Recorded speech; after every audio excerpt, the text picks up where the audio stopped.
All right, everybody. Sorry, I had to get my laptop plugged in. All right, and we're off. Actually, I think question. Get TikTok up.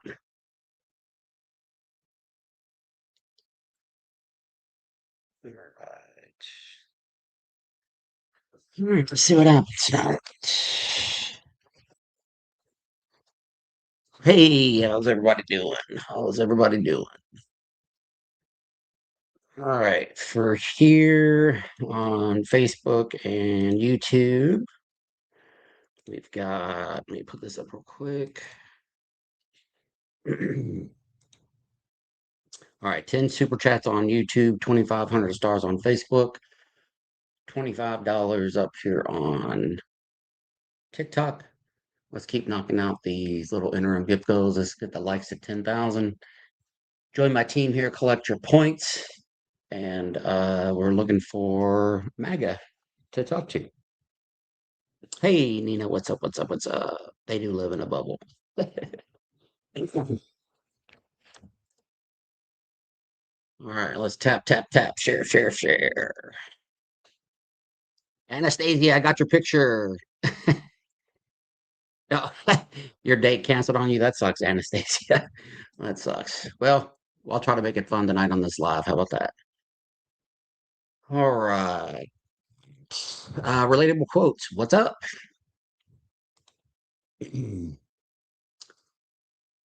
All right, it's 5:30. Let me turn on the news and get some updates here. Haven't been keeping up on the news a whole lot today. I've been posting some other content. So I woke up this morning and oops. I woke up this morning and I had a pretty shitty message from somebody from Facebook, and I'm gonna read it here in a minute. Hang on one sec. Basically, he threatened me in a direct message on Facebook and said him and his buddies were going to handcuff me in a parking lot and beat me up. What's up, Christina? Hopefully, get some MAGA up here tonight.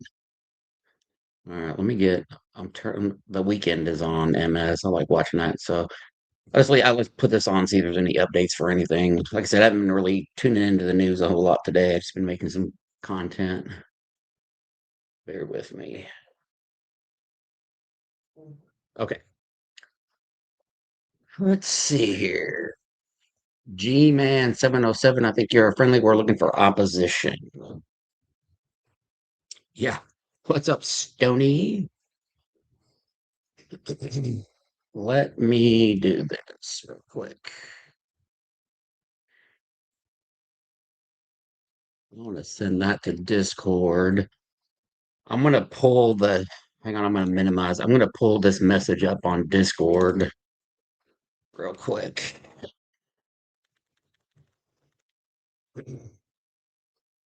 So you guys can read it.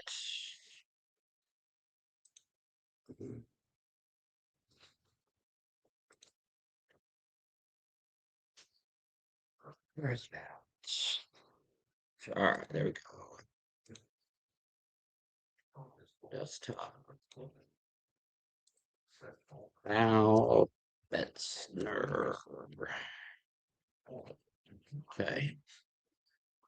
Save. All right, let me bring up. I'm going to pull this up on the screen so you guys can read it. You should be able to read it from here. All right. There's the message down here. And I'll read it for everybody up on TikTok. So here's the message right here, folks. You guys can read that. That's what I woke up to this morning. But I'll read it out to you guys up on TikTok, and I'll read it out in kind of TikTok friendly language. So is from a guy named Albert Betzner. He's a local Evansville, Indiana biker. I've seen him at bike nights, and I know his motorcycle because his motorcycle has won a few events. So it says, "You're a F-tard piece of bitch trash. You should have been swallowed by your mom, you blank guzzling F word. Liberals and Democrats are F-tard B words, and you're effing master BAITER. Keep sucking Obama's you know what, you dumb F-tard. Your CUNTWHORE bitch mom should have swallowed your F word ASS bitch boy. Then it says, I think we will get you down in the parking lot and handcuff you and beat the F out of your F word ASS. Your old lady is an alcoholic because of your worthless CUM guzzling F word ASS. An alcoholic. Mrs. Gunny doesn't even, we don't, we hardly ever even drink. I think the last time we had alcohol was New Year's. Yeah. And we each had half a glass. We each had a half a glass of wine. So then it goes on to say, we are coming for you, bitch boy.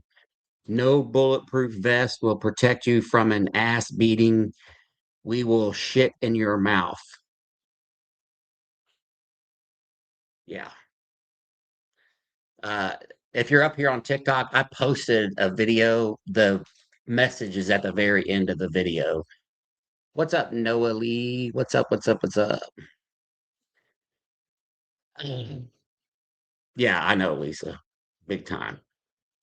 Big time. All right, we need to tap, tap, tap, share, share, share up here. We're only got 33 people here tonight. We got to get some MAGA debates going. Let me bring Jen up here. Let's tap, tap, tap, share, share, share. Hey, was that a love message you got? It was Oh, my first love note from a MAGA supporter this morning. Crazy, that right? was so nice. Yeah, I know. These people are off the chain. Uh, Hinged. yeah. Tell me about it. Uh, Trump supporters, where you at? Let's tap, tap, tap, share, share, share. If you're giving, Gunny, have you had a Journey's fish and chicken on South Green? I have not, Shelby, but I guess I need to check into that. Do you know what that is? What's Journey's? It's like a chicken place. Down by us? Yeah. How come we've never had that? Huh. My wife knows what it is. Trump supporters, where you at? If you're giving Trump an A, if you're giving Trump an A, B, C, or a D, request up and let's have a conversation. Adrian says, when are you coming to Miami Beach? Great to see that flag. Thank you, Leonard. I appreciate that. We're going to try to get some MAGA up here tonight. It's been a bit of a struggle to get MAGA up here. So we're going to do the best we can to try to pull them over here from TikTok. So we'll see what happens. But we're going to put in some work over here. I've got Jen, Cat, RN, my co-host up here. So everybody, the 66 people that are here right now, if you guys can tap and share, that would be great. You are not alone, bro. I support what you're doing. Thank you, Grant. I appreciate that. Again, the goal tonight, because I am trying to travel, 10 super chats tonight, 2,500 stars on Facebook. Up here, $25 Cash App or Venmo, and then we're just going to keep tapping the screen, sharing the live, and hitting these little interim gift goals. Yeah. Mark called me yesterday. Who did? My son. Oh yeah. Whoa. Okay. Getting a drink. Sorry. No, you're good. So PX is out of food. And I heard that they were struggling with food on board the ships. I don't know about the ships because my son is not on a boat, but he said that it's almost nothing because of the no-fly zone. Oh wow. Yeah, I would fly to you, dude. You let me know when and where. I'll fly to you. Just you and me. Just you and me. To do what? Just I don't want to hear anything else. Just message me. Send me a message. What do you want to? Anything. I will Are you fly- taking? Are you I taking? will fucking Are you fly to taking? you. Are you taking me on a date? Funny. Are you taking me on a date? We got Army. Let me mute you. So let me mute you so I can. Okay, we got Army vet up here. He wants to fly and take me on a date. You won't talk to me in person. Yes, I will. Yes, I will. Yes. Fly to Evansville. Fly to Evansville. Fly to Evans. Stop talking. You fly. Oh, you're a pussy. Let me know. Bye, pussy. Where? If you name the time and place, pussy. Name the time and place, pussy. Nails gonna be Army vet. What color's the dress? Make sure your dress and your nails match, okay, buddy? That guy just came up here and said, "Name the time and place," and message him. What That's is MAGA wrong with for you. people? And he runs. Couldn't come up here and have a debate. Say anything else. Just meet me at the top of the Empire State Building on Valentine's Day. Yeah. That guy's unhinged, just like the guy that sent me the message. Mike Daniel says, "Send them to me, Gunny. I'll take care of them. You can fly to me anytime." But everybody down here, Jen, is saying to tell you hi, specifically from Christina. Hi, Yeah, love you guys. yeah. Thanks for showing up today. Come on over to TikTok Yeah. if you want. If you don't, that's okay. All right, who else we Wow, got? that was crazy. That was wild. Oh Yeah. my God, dude. Any other Trump supporters in the chat want to come up here and have a conversation and not cry like that I guy bet just you did? 20 bucks that guy was a January 6er that was pardoned. Probably. Thank you, Like William. January 6er. Yeah, you missed the hissy fit, Gary. This guy, his name is Army Vet. I got to pull him up. He just came up here and said, "I'll fly to you anytime."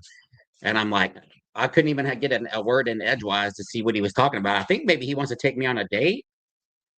I don't know. He wants to go on a date, I Hey suppose. guys, there's 100 people in this room. If we could tap, let's get them up to over 10,000 real quick. Share it out. We only have 3 shares. Bye-bye. Be good. Bye-bye. You can leave that door open, baby. Love you guys. All right. Trump supporters. He's been in Pam's life too. Hey, Donna. Okay, so apparently that guy makes his rounds. Yeah.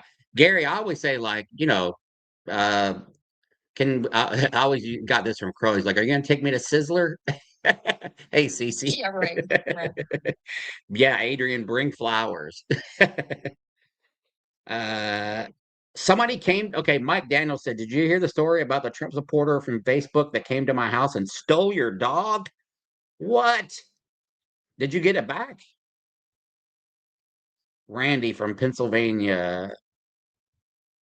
I didn't see that, Truth. All right, Trump supporters. I need you guys to request up. We need to run this up to 10,000. Collect your points here.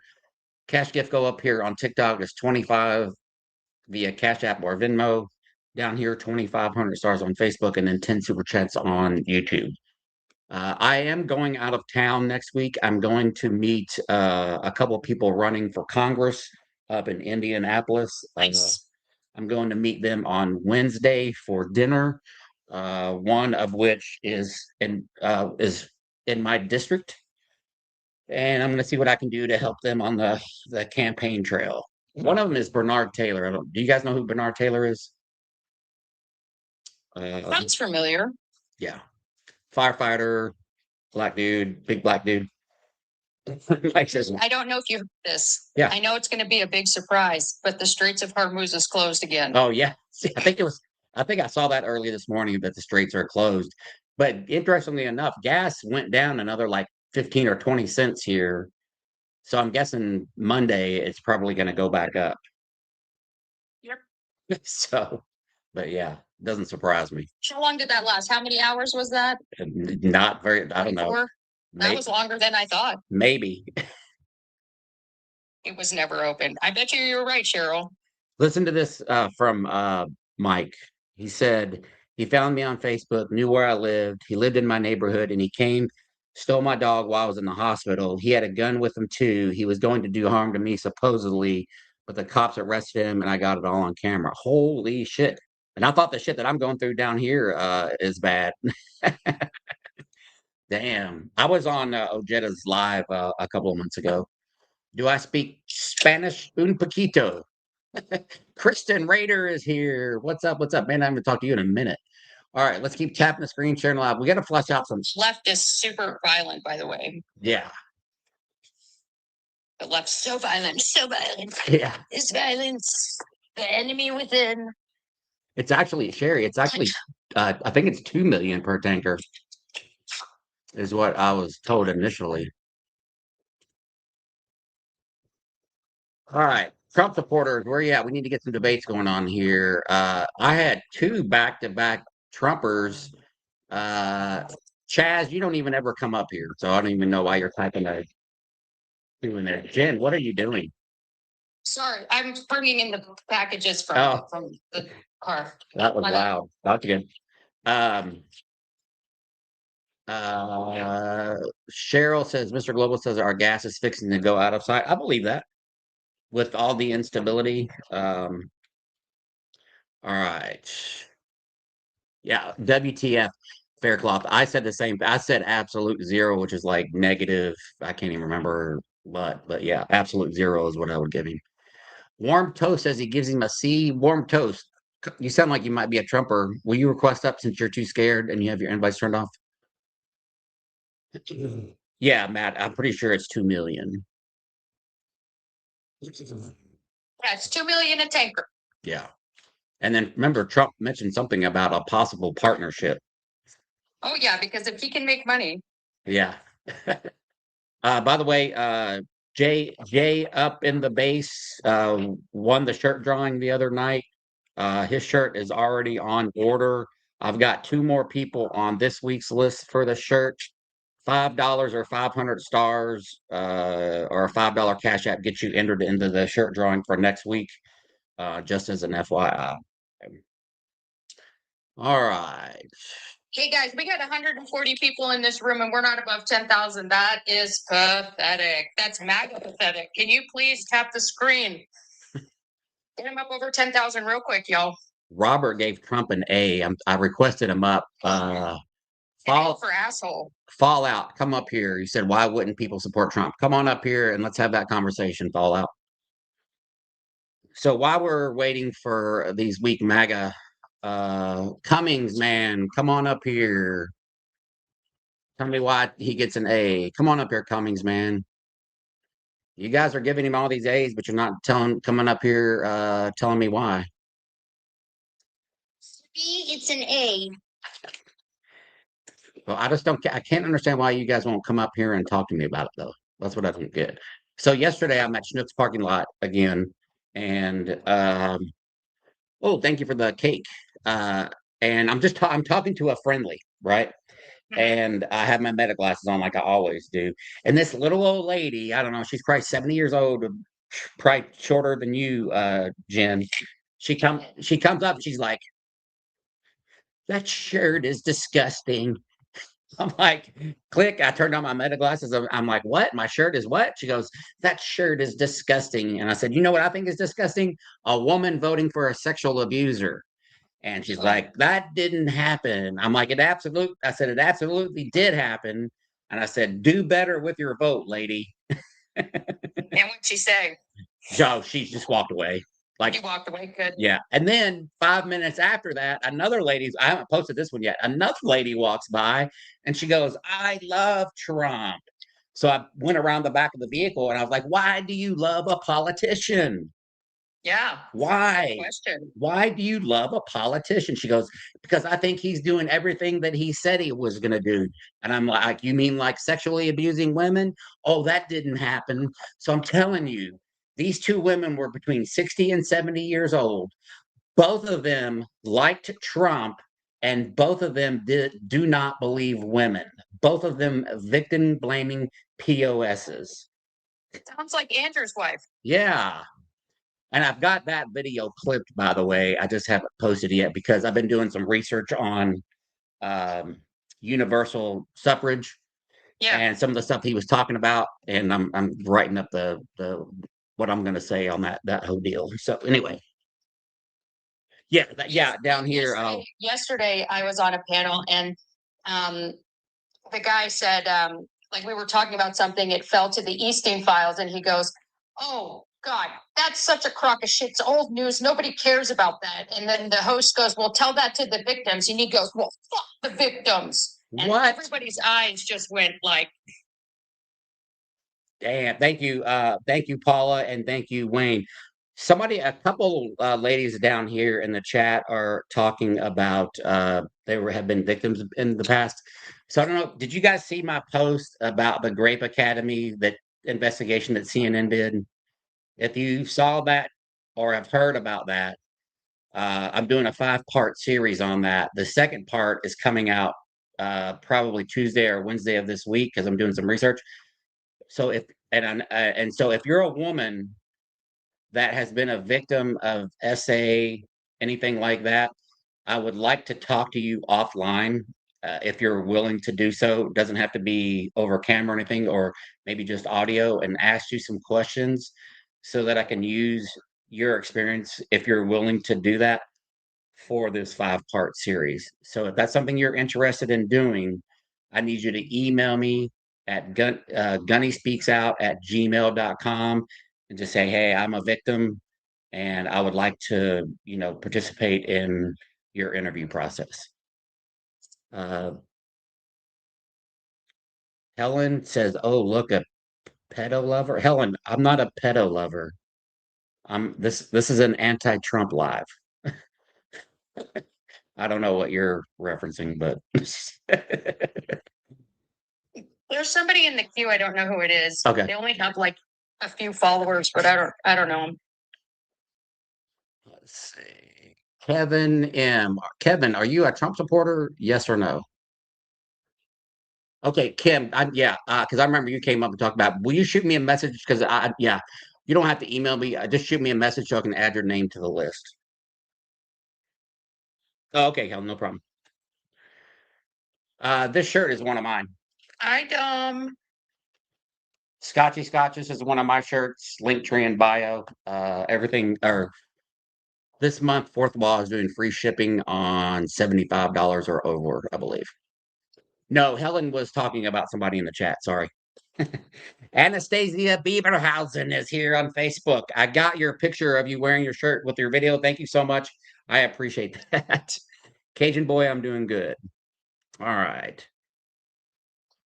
Trump supporters. I did Coco up. Okay, Coco thinks he gets an A. Not sure if it's A for asshole or. I apologize if MAGA is slow to come up tonight. It's just kind of been that way across the board with all content creators, with the exception of people like Dean and Parker, who get 20,000 people in a live. So sheer numbers right there just draws them in. But we're gonna do what we can. Hey, Nev. Trump supporters, don't be scared. Yeah. Yeah, exactly, JB. All right, let's see. All right, I guess while we're waiting to do that, we can go over some news. Hang on one sec.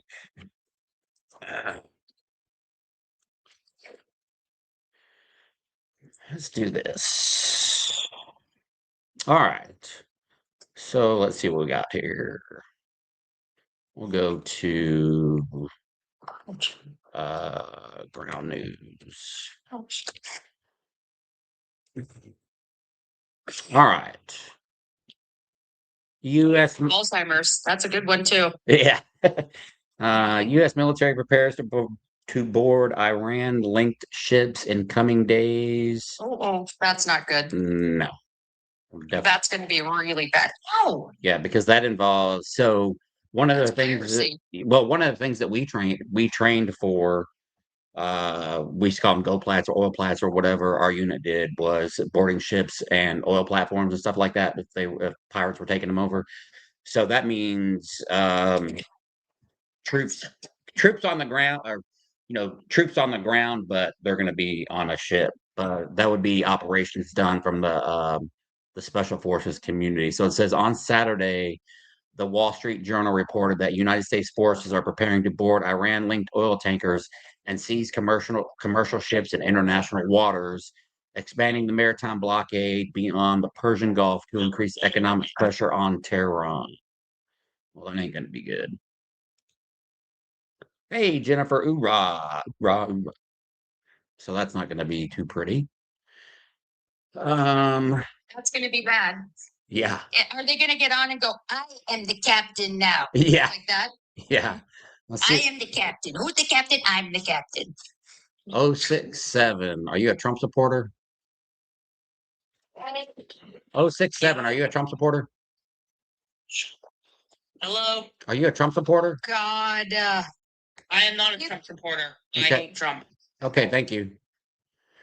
All right. Fallout says, I'm in England, but don't you find it strange that people have such an irrational No, why is our hate for Trump irrational? I think it's totally rational. Cinderella and Kevin in the queue. Are you guys Trump supporters? Cinderella is not a Trump supporter. Okay. I just looked. Lisa Cushing, it looks like you sent some stars. I can't see how many it is because of this StreamYard platform. But thank you for the stars.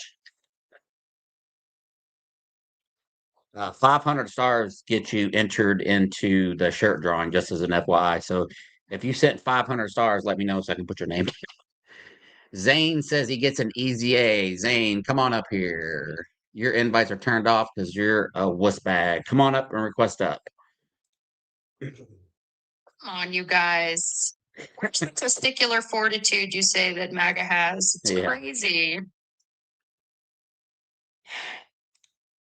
All right. Trump does not keep me going, bankroll, Will 77. He does not. My son keeps me going. But you can come up and talk about it. Your requests are turned off because you don't have testicular fortitude, but that's okay. Yeah. New Jersey hates Trump. Our governor restricted ICE with anti-mask law and more. Okay, Penner, that sounds pretty good. Glad to hear it, left leaning. Glad to hear it. I think let's accept this guy Kevin and see what this little kid has to say. All right. Let's see here. Come on, Kevin.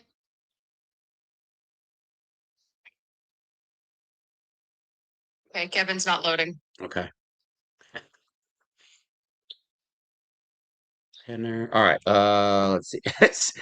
Lynn, looks like you sent me some stars. I can't see how many, but thank you for the stars down there on Facebook. Thank you, thank you, thank you. Remember, 500 stars. 500 stars, $5 super chat, or $5 Cash App Venmo get you entered in the shirt drawing for next Wednesday, just as an FYI. All right. Bart gives Trump a 0. We don't call in. We're taking debates from TikTok because that's where I get most of the MAGA, all good things. Yeah, he's getting mostly E's. We are looking for Trump supporters. If you're a friendly, do not request up just yet.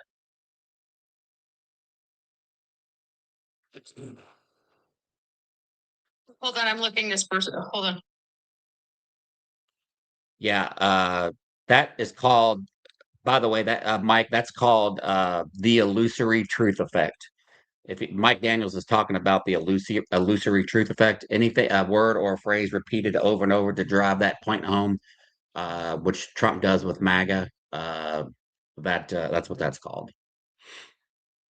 Hey, Becca. I don't know if this guy. Hold on. Oh, now they're all out of the request. Weird. Oh, okay. It's Gunny Speaks Out, Jan.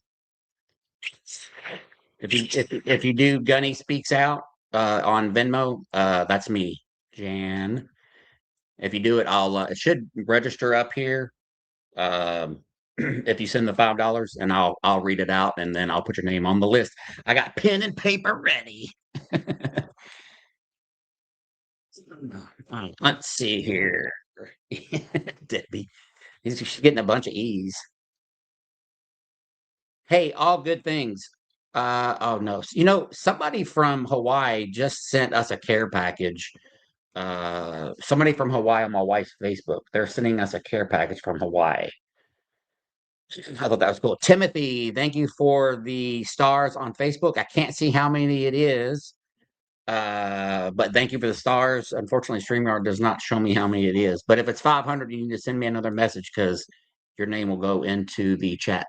Jan with a $25 says, "You rock, good trouble." Jan, your name is going on the list. So we have 3 people for next week so far. If we get enough people, I will probably do 2 drawings. All right. All right. So let's see what else we got on the news cycle here. So boarding ships will be bad. Let's see. Trump announces reforms to accelerate access to psychedelic drug treatments. What is this? What? Somebody got me for what? For hate speech? That is just ridiculous. We haven't even speeched yet. I know. So dumb. I mean, we haven't talked about anything. We haven't had even a debate yet. Jeez. Moro, are you a Trump supporter? Please request. No, he's a Syrian refugee looking for coins. Do we want to help out? No, Okay. we are not doing that. All right, let's see. So we're talking. Let's see. What are these psychedelic drugs Trump is talking about? Let's see. Are we talking about maybe the K drug? Maybe. Oh, this is the one those veterans. Oh yeah, this is the one those veterans have been testing out in another country. It's called ibogaine. They actually did I think it was on YouTube. Uh, but it's a combination of a couple of different drugs uh, that veterans with hardcore PTSD have been having some luck with. So there's actually here in California, there's in San Francisco, there's a Evolve. Hold on 1 second, bud. Just hold on 1 second. There's a clinic in San Francisco that does that PTSD and depression treatment with mushrooms and other psychedelics. And it actually has shown a lot of promise. Mhm. So, it doesn't surprise me that that's, something. Yeah. But it really does have to be very closely monitored. It's not something you can just go like, hey, let's pick mushrooms inside. You know what I mean? Yeah. It's like not like that. 3 girls, 3 wheels. Thank you for the $2 super chat. So yes, I'm really interested in knowing more about that. Tom Wright, thank you for the stars. I can't see how many it is, but thank you, thank you, thank you. Go ahead, Jen. Evolve, can we get your age, state, and who you voted for? 30 Georgia Trump. I'm sorry, we can barely hear you. Could you speak into your mic? 30 Georgia Trump. Great. And you said you gave him an A. Can you tell us why you gave him that A? Yeah. So I really like the fact that he has removed China from our You hemisphere. have to get closer to your mic. We can't hear you. Yeah, so I like the fact that he kicked China out of Venezuela and Panama. I like the fact Still can't hear you. Okay. So he said he dropped. Feel good 41 with the 4.99 super chat. That's going to qualify you for a shirt entry. It says, Gunny, come to California. Feel good. That is the plan. And I've got you down to put your name on the shirt drawing for next week to feel good. All right. We're at 2 of 10 on the super chats down here. All right. He was saying that he loves how he kicked out China out of something. I don't understand that because China's just gotten stronger, but okay. Yeah, that is weird. Wild. I don't understand why can't I get really irritated when people don't speak into their phone or You can't hear them when they come in here, or it just drives me crazy. Somebody in here keeps giving Trump 100% and types 100 or whatever. Locally Southerner, you gave Trump 100%. Will you come up here? I just sent you a request. Come up and tell me why you give him 100%. Come on up here. If you give him 100%, then you should have no trouble explaining why up here. Like, you can just explain and just tell us. Oh, If you have good Dre information. Maher is a lesbian, self-hating veteran that loves Trump that never comes up, by the way. Oh, Yeah. Just as an FYI. See, watch. here's Jeff. Hi, Jeff. How's your day going, Jeff? Why are you gay? Can't hear you, Yeah. Jeff. Why are you gay? Can't hear you, Jeff. Why are you gay? Can't hear you, Jeff. You're so gay. Why are you gay? Why do you think being gay is an insult? Why are you gay? I'm not gay, but why do you think it's an insult? Men. Why do I like men? I like a lot of men. I like a lot of women too. Are you in love with Trump? Why do you love Trump? Butthole. It's goodbye, Jeff. Jeff says, why do you like a butthole? So weird. Wild behavior. Being gay, let me just be real clear. Being gay is not an insult. It's not an insult to the community, and it's not an insult to me, and I'm not gay. If you call me gay, I would just embrace it because it's not an insult. If you think I'm gay, you want to believe that I'm gay, I don't care. I don't care about your sexuality, and I definitely don't care what you think about my sexuality. Don't care.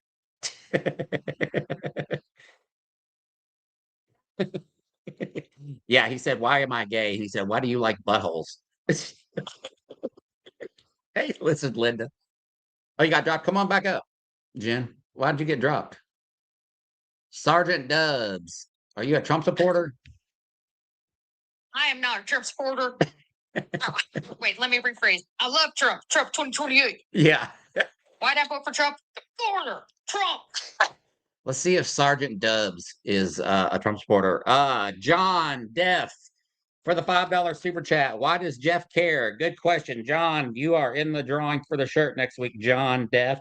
If you don't know who John Deaf is, John Deaf 2112. He works on the 21st Century Suffragettes YouTube. They go live every Tuesday at 4 p.m. Eastern Standard Time, I believe, and I think on Saturdays too. Did I get that right, Jeff? You guys need to listen to that. It's informative and fun. I've been on it. Sergeant Dubs is trying to load. Oh, yeah, Tuesdays, Thursdays, and I thought Saturdays too, but I could be wrong. Rooster says, how do you like your tube steak, Gunny? Raw with veins to it? Rooster 2, come on up here. Come on up here, Rooster. Rooster wants to know how I like my tube steak. Rooster, come up here and have a conversation. Justin, did you vote for Trump? No. No? Did you want to add something? Okay. Yes, 21st Century Suffragettes on Saturdays too. I can't remember what time, but they're on Saturdays too.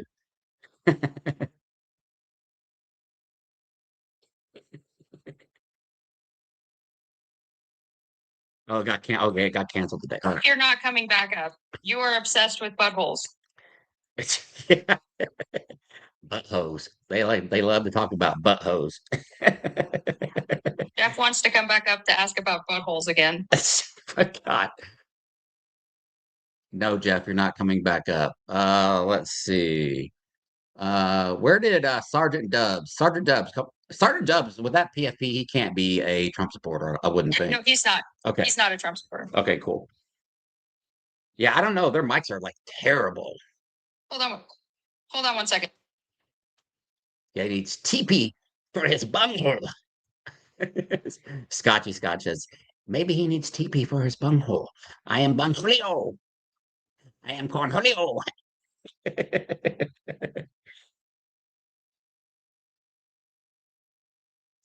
They must be doing it on shitty flip phones, maybe.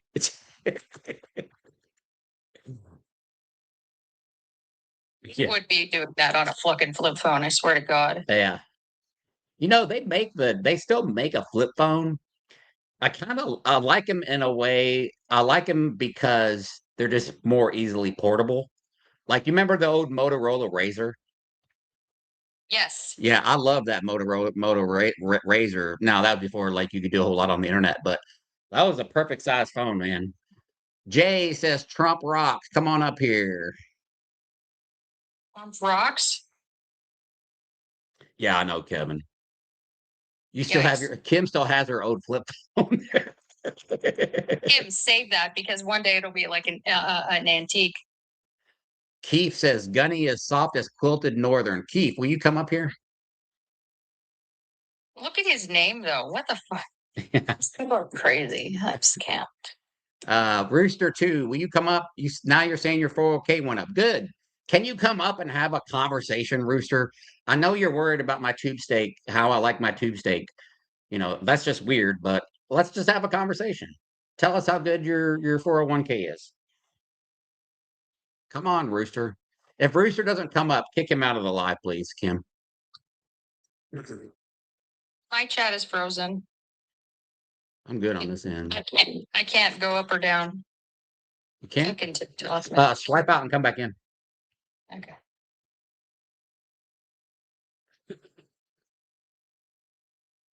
Keith, you're gone too because you're not coming up. There we go. That's right. MAGA Destroyer, Veterans Against Trump. Just like my shirt and my hat. Keith, come up and tell me that I talk too much, Keith. Odell 1 says, Trump's your dada. Dada. Come on up here, Odell. Odell, will you have a conversation with me, Odell? Odell, come on up, man. Don't be so scared. These people are weak. Uncle Fatty said food stamps don't count as 401k. Thank you, listen, Linda. That's funny. Listen, Linda, honey. That kid was hilarious. Yeah, that little black girl. That shit was It hilarious. was a little Hispanic that was on that video. Oh, And he was talking to his mom, and his mom was the mom was trying to talk to him, and he was trying to get her to, and he's like, "Listen, Linda, honey, oh. Linda." I thought there was one with a little black girl that was like telling her, like schooling her mom too. Oh, there might be. Yeah. Some of these kids are like wild. She was like, listen, yeah. The date that, yeah. Yeah. Listen, Linda. All right, who we got? Fred Flintstone says Democrats are evil air pedophiles too. Fred, will you come up here, Fred? Come on up, Fred. You're following me. Fred, you're following me. Come on up here and tell me why you like Trump. Come on. Okay, this one I know is a troll. Let me see what he wants. Come on up, dude. It's not even loading now. No. Come on, Henry. Hold on. Let's see somebody loading. Oh, I got little Trey. Oh, Henry's the troll. You're the troll, but everybody tells me that, and I'm so sick of it. You ain't gonna call me Sling Blade. You ain't gonna call me troll. I know you're trolling. Is that why you got that big old cow ring in your nose? Cow ring. A cow ring? Like a bull. It would be right here, genius, if it was. We can probably move it around. Oh, liberals. Okay. Age, state, and who you voted for there, Henry. 55 Donald Trump in Georgia. Georgia. Okay. Are you? What do you love about Donald Trump? Yeah. Well, here's the thing. When Trump came in office, eggs went down, meat went down, other things went down, Gas is gonna go down. Gonna go? I thought it was supposed to go down It's already. gonna be back up. Yeah, when? It will. It will? Give him a little bit of time. Yeah, I got it. So, small pain for large gain or whatever the fuck he says. A little bit of pain for a long term gain. Is what I call. Simplify. Yeah. So what do you have in your mouth? You have what? I don't have nothing in my mouth. It sounds like you have like a mouthful of marbles or something.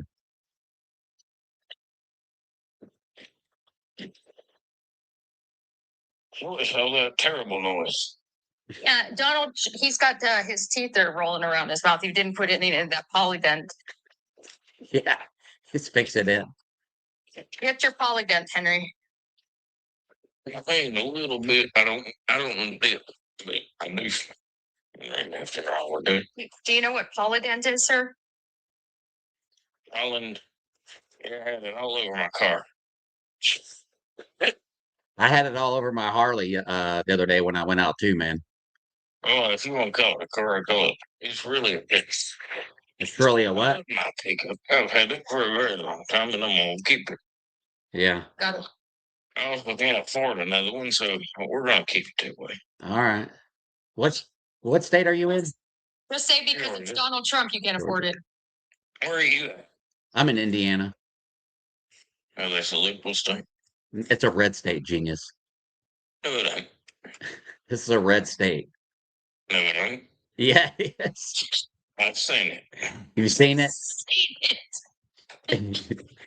This guy's trying to tell me that Indiana's not a red state. You were doing a straight stick. Is that a picture of you in your? Is that a picture of you? This is my pickup. That picture of you in your profile is you?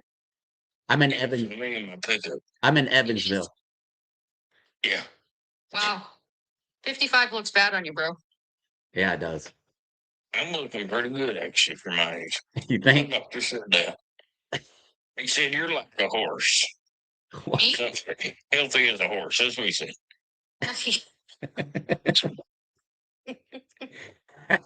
He said, your cholesterol is a little high, but that ain't bad. That's normal. Right. Got it. Yeah. Then it's a good thing that beef is so high you can't buy it. It's so low. I can buy some merch of it as a one. Well, that's what? Was that English? Better than you speak. At least I don't have a foreign accent. I don't. Oh, you don't have a. It sounds foreign. Yeah, I don't. It sounds like you're from like West by God somewhere. Shay Bay says he speaks cursive. For whatever reason, that made sense. I don't know why, but it just made sense. Hey, let me tell you something. Liberals, they don't smoke, they don't drink. I mean, listen how odd is that? That isn't even normal. It's not normal that liberals don't smoke or drink. No. Why not? Well, from what I hear, it's actually healthy to smoke. What? Really? From what I hear. Look at this. Did you hear that from RFK? No, I read it on the paper. Well, not on the local paper, but I read it on some kind of website. I don't even remember what it's called. It's not one of the big ones. All right, I can't really do Henry no more. I don't. The troll thing just gets old. So yeah. So he said that was Dale Gribble or a Jack Daniels draw. Yeah, 100%. Hold on one second. Here's Chester. Oh no, Chester's gone. Nico von Allman gives Trump an A. Come on up here. Nico, tell us why you give him an A. Come on up here. Let's have a conversation, please. That's right, Frank. Smoking is part of the Make America Healthy Again. Henry's family tree definitely is a wreath. Yeah. 100%. Going around and around and around. Trump supporters. Nico, I gave you an invite. Let's see. I'm scrolling the chat here because I can recognize some names. Let me see. Come on up, Trump supporters. Tell us why you like Trump. I'm still on a restriction. Look, we gotta tap the tap. Stone. Okay, can you please come up, Fred Flintstone? Just explain your name for me. Hunter, come on up here. You too. Hunter, I just sent you a request. Why are you guys so scared to come up here? I don't get it. Did you guys see the video today? The truck that had the little tiny black wolf come up here had the little itty bitty I swear it was a little MAGA sticker. It said MAGA AF. It was like this big on the back of their like F-150. And so I did a video and I parked there on purpose because I saw the MAGA stuff video and I had my flag on my truck blowing. So I went in. Well, I did a video and then I went in. When I was coming out, they were pulling out when they stopped because they I guess they wanted to see who was in the truck next to them.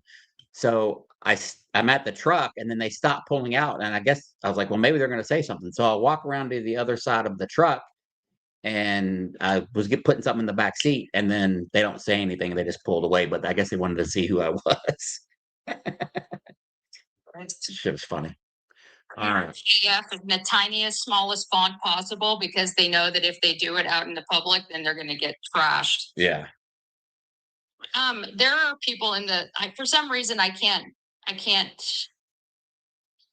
don't know. Something's going on. There's Apex Media Uh-huh. and Listen Linda. Yeah, Listen Linda is a friendly. We're just trying to get some opposition up right now. I don't know about Apex Media though. Well, let's see what happens here. Okay. Unless that, oh shit. I'm sorry. I meant to do Apex Media. Okay. unless it's what's his name? Apex, are you a Trump supporter? Yes, I'm a moderate Democrat from California, but I support Trump. I voted for him.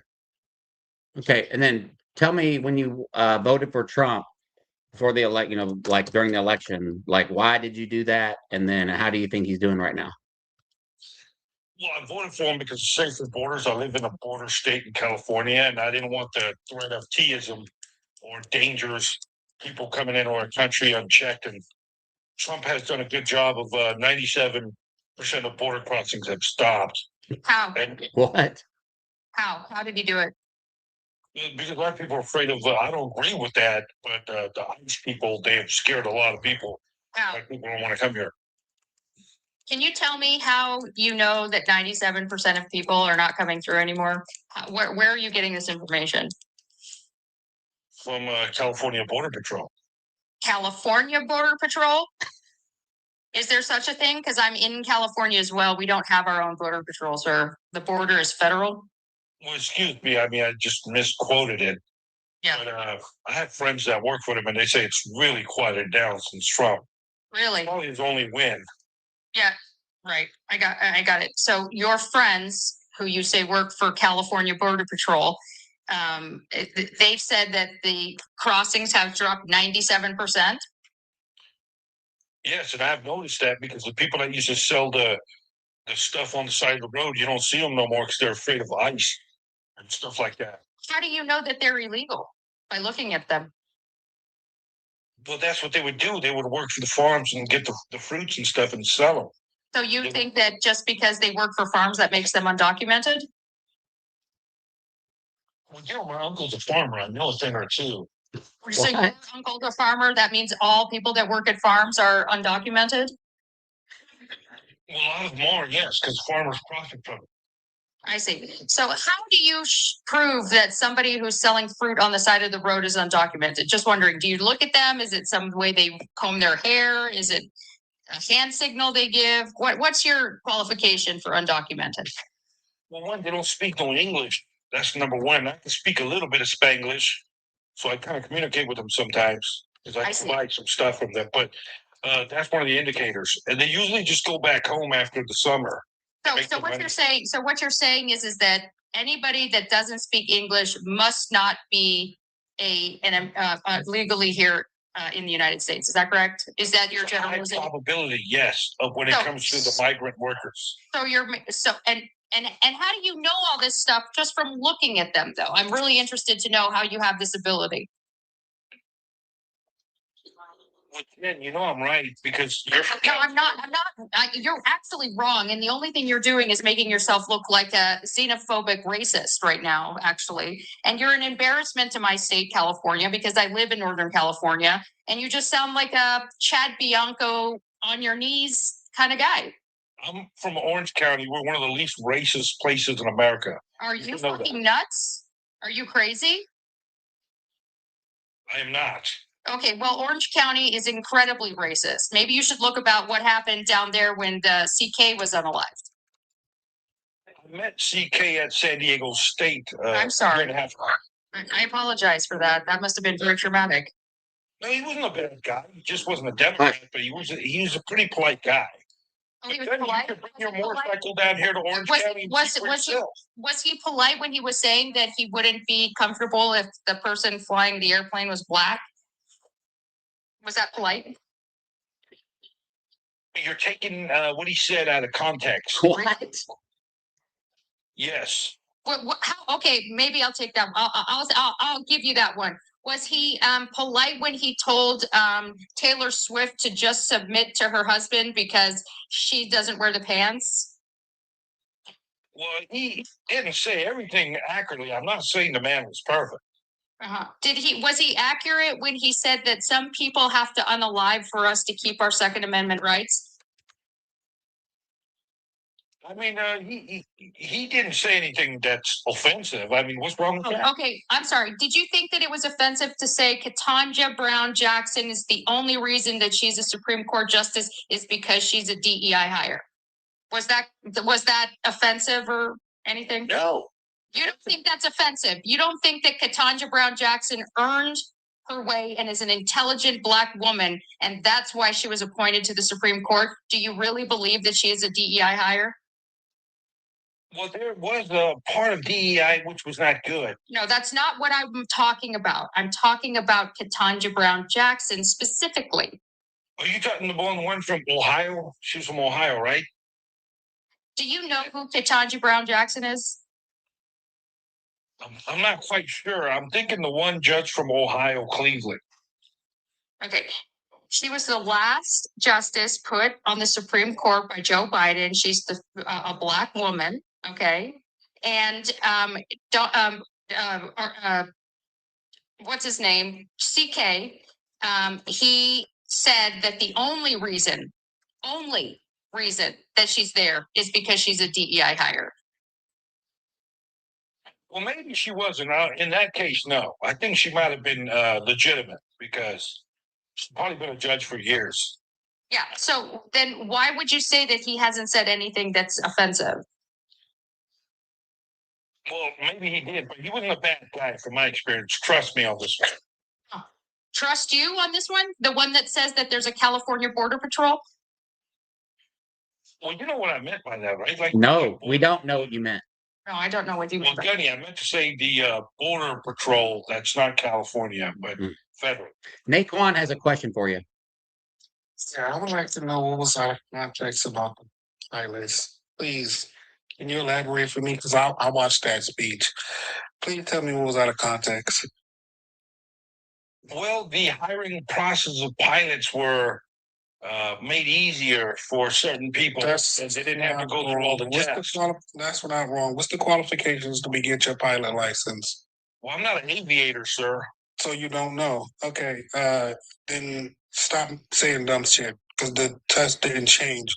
You have to have 250 stimulated flight hours, I believe it is 250, and that's just to get the bare minimum license.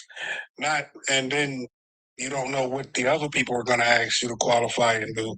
So it never changed. It's the same for everyone. So what was taken out of context? Well, if you look into those cases, they were given easier routes. Show me that. Show me that. Well, I don't have my iPad on me, otherwise I would be able to show. You have a smartphone in your hand. Show me that. Which I don't know how to use it with this one. I don't. You have a smartphone in your hand. Hang on one sec. I need to say thank you to Annie for the $10 super chat. It says Gunny is a hero. You are also in the drawing for the shirt next week. Go ahead. Yeah, so you should bring your motorcycle down to Orange County and see No, no, for no. yourself. Don't pivot. Don't pivot. Oh, that's the second time you try to do that. That's the second time you try to invite them to Orange County. Well, no, because you said that we were a racist place and we're not. And You are. Gunny would find out. No, you are. If you'd bring his motorcycle out here and Okay. drive right around here, you'd Apex. be like, Apex was right. Apex, let me just remind you of one thing, okay? When CK was unalived, do you remember who marched through the streets of Orange County? I was not there at that time. I was Okay, you weren't there at that time, so let me remind you. It was a bunch of neo-Nazis. Do you want me to show you the video? Well, there's always some bad apples. Okay, so then don't say that you're so fun and rainbows and daisies and candy all over the place and you love everybody and hug everybody over in Orange County because that's blatantly false. Well, I never said there's not any racism. I mean, every place has a little bit, but Orange County has the least amount. That's what I meant. Orange County has the least amount, less than San Francisco? Absolutely. Really? Yeah. Perfect. Show me the statistics. That's I live there. And You- by the way, I'm a good guy. Guys like me, we look out after the homeless and stuff like that. We do good. You like Charlie Kirk. You're not a good guy. and you sitting here spreading a bunch of bullcrap. So what was the horrible? Because you I know you can't prove that they lowered the standards for pilots. That you can't do that. I know you can't do that. So what was the bad parts about DEIA? Well, like the Asian students, they were upset about it That because was see, this is the problem. That was affirmative action, not DEIA. So stick on. I'll talk about affirmative action in a second. Stick on DEIA. See the difference between affirmative action and DEIA. Affirmative action was pretty much law. DEIA is a practice, not a law. So again, what was the bad things inside of DEIA? a lot of people are subject to lawsuits at their jobs, the employers. That wasn't DEIA. So you don't know what DEIA is, do you? No, basically, they would cite discrimination against the employer, and they would have to pay a lot of money. That has nothing to do with DEIA. If you are discriminated at a job by any means, you can sue that employer. That has nothing to do with DEIA. Just say you don't know what DEIA is. And I know you don't know what it is because you thought DEIA and affirmative action was the same thing, which affirmative action ended in 2022, 2023. Apex. What Apex? Hey, Apex. What does DEIA stand for? Diversity.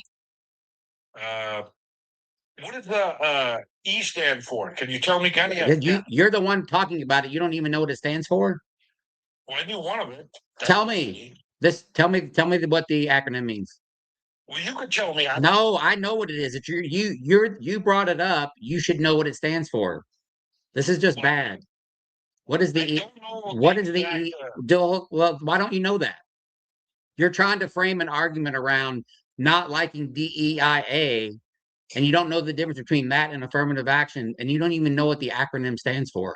Do you know what the three branches of government are? Executive, legislative, and what's the other one? You tell me.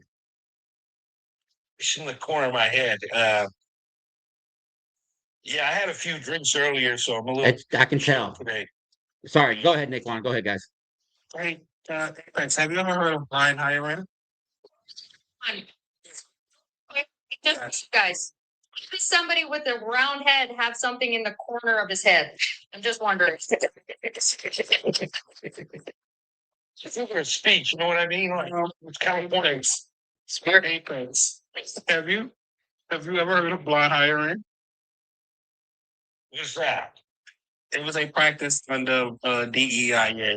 What it do is it remove your age and your name and your sex, other identifying markers that may help somebody discriminate against you.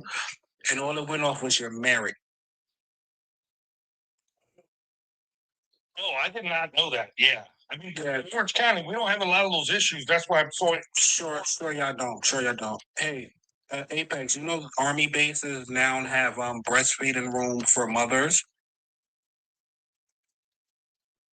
Well, I was in the Army. I don't know. I don't know too much about the Army. Okay, I'm telling you, they have breastfeeding rooms, nurturing rooms for mothers. You know, that's part of DEIA as well, right? Okay, that's good. That's a good thing. Okay, you know, have you ever seen a big business, a big corporation that may have multi-level floors on it? Have you ever been in one that had a daycare inside of it? I've roamed past a couple of them. I've seen that. Yeah, that falls under DEIA practices. Well, that's good. That's a good thing. Yeah. So, you're a vet, you said, right? No. I buy veterans beer, and I do feel like a patriot. Okay. I'm a proud American. That's cool. That's cool. So veterans, jobs, at DEIA stopped jobs from discriminating against veterans because they thought they may have PTSD or anything of that nature. So that was a DEIA practice. Veterans were able to start getting jobs. So leading was white women, white men, veterans when it came to DEI practices. Did you know that? Well, okay, yeah, I'll look into that. I'm hearing it from you right now. Maybe you should have looked into that before having a strong opinion on something. But I do respect veterans. I mean, every time I see them at the bar, I buy them a beer. But you said that you have an issue with DEIA because some of the stuff they implemented was horrible or bad. But then you don't know what actually fell under DEIA practices. So sexual harassment, stuff like that, DEIA practices. Being understanding to a person that may have a different religion or a different belief than you and not discriminating, DEIA practices. Sure. Apex, you were in the Army? Oh no! I was not a combat guy. I wasn't cut out for that. I thought you said you were in the Army. No, I said I buy veterans beer at the bar. No, every time you I see said 'em. when I asked you, Yeah. your cap, because now I'm thinking about it, and I thought I was tweaking. I said, did you know that they have nurturing rooms on bases now? And you said I was in the Army Yeah. and they didn't have that. No. I said I Yeah, wasn't in the Army. I didn't know. That's what I said. You did say you were in the Army. Oh no, it's, maybe a misunderstanding. I've never been in the armed forces. No. I don't want you to thank me for my service because I don't give a shit. As a Trump supporter, we know that you don't like veterans. So don't thank me for my service because I don't give a shit. I do respect veterans. No, you don't. Explain to me how you respect veterans by voting for Trump. I don't know why voting for Trump is disrespecting veterans. I can cite a bunch of different things why I believe that. What about when Trump called it? What about when Trump called us suckers and losers? I don't recall him saying that. I don't remember that. You don't remember it? Of course not. Is that much John McCain thing? He said that John McCain wasn't a war hero because he got captured. He likes people that aren't captured. Did you think that was disrespectful? Well, he shouldn't have said that, of course. So that's disrespectful, but you still voted for him, right? No, I voted for Trump because he promised no new wars, safer borders. Okay, but we're in a war, right? Yeah. Apex? We're in a conflict. That's what they're saying. So we're in a conflict. Okay, great. Can you tell me what day and time you're packing your bags to go? Well, I'm not really cut out for the Army. I'm more of a bar guy. You know. Yeah, we can tell. We can tell. Can't really, Your square head pull with up some corners and the fact that you've been buying beers for people that probably don't need it. Do you care about the American citizens that have to go over there and fight this ridiculous conflict, as you like to call it? Yeah, I mean, I thank them for their service, and some people are cut out for the war. You can't Who's cut out for war, Apex? Who's cut out for war? Do you think war is like a cool thing that you get to do? it's not cool, but there are Yeah, some. so then I don't understand. Can you explain to me what kind of person would be cut out for war? Sounds like you have some kind of characteristic that those people can handle it. It's interesting. Well, because some people like joining the army. It's just what they want to do. So joining the army means you're cut out for war? Yes, because they give you the special forces training and all that stuff in the army. Apex, most of the people that join, most of the people that join that stuff is because our military has a predatory mind. They literally go after people into low income areas that can't afford health care, don't see a better way out of that neighborhood, or family issues. Like it's a predatory mentality that our military have. That's the type of people they target. Also, it's a very small percentage of people that actually see war. So nobody joins it with the mindset of seeing war. Most people actually join it thinking that it's going to give them a way out or a better life. Yes. Oh, right. But I mean, some of the veterans I talk to that buy beer at the bars, they're like, "Yeah, don't take me for myself. I always wanted to do this." APEC, you're doing a lot of anecdotal tokenization. I'm just telling you, I run into a lot of them at the bars. They got those chains on, those army chains. You could tell they're Chains. Apex, what's the reason we're in Iran right now? because Iran was a threat to us and they were going to attack us. Can you tell us how we were a threat and what the evidence was that they were going to attack us?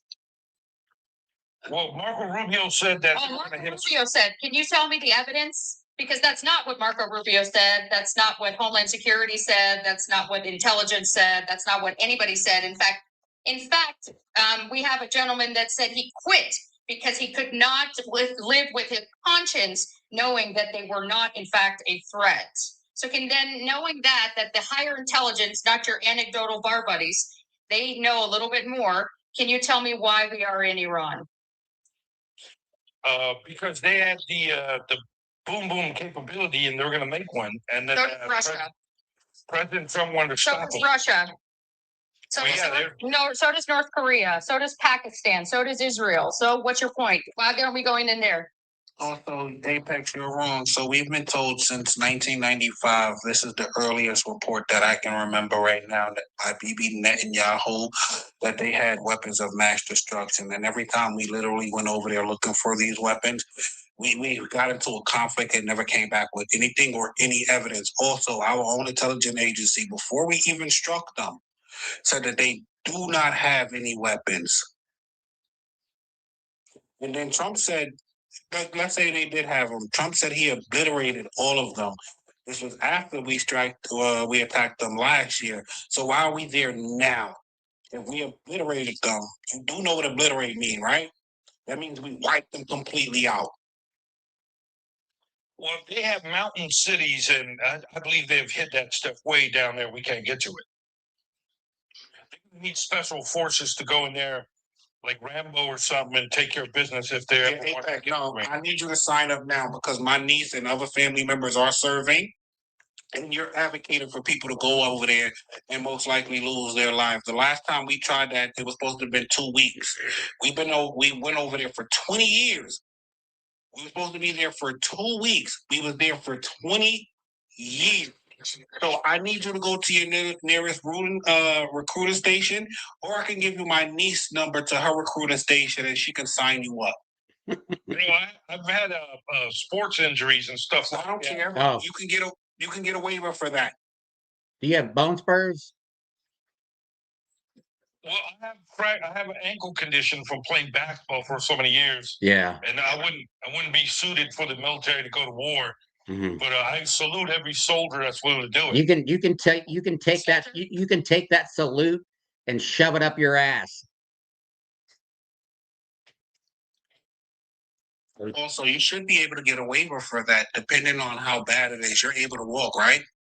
You can still you can walk to the bar. Yeah, you can frolic, right?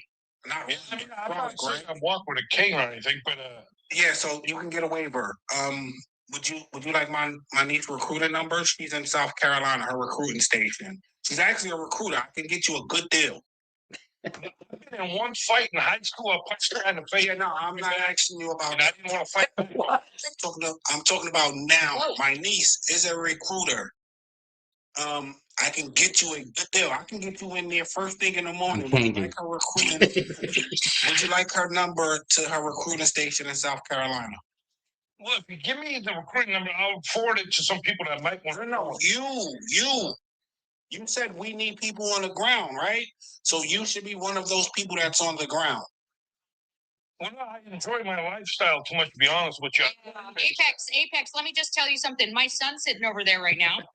And my son called me yesterday and told me that the PX has no food left. Yeah. And I think on the Navy vessels, they're running out of food too.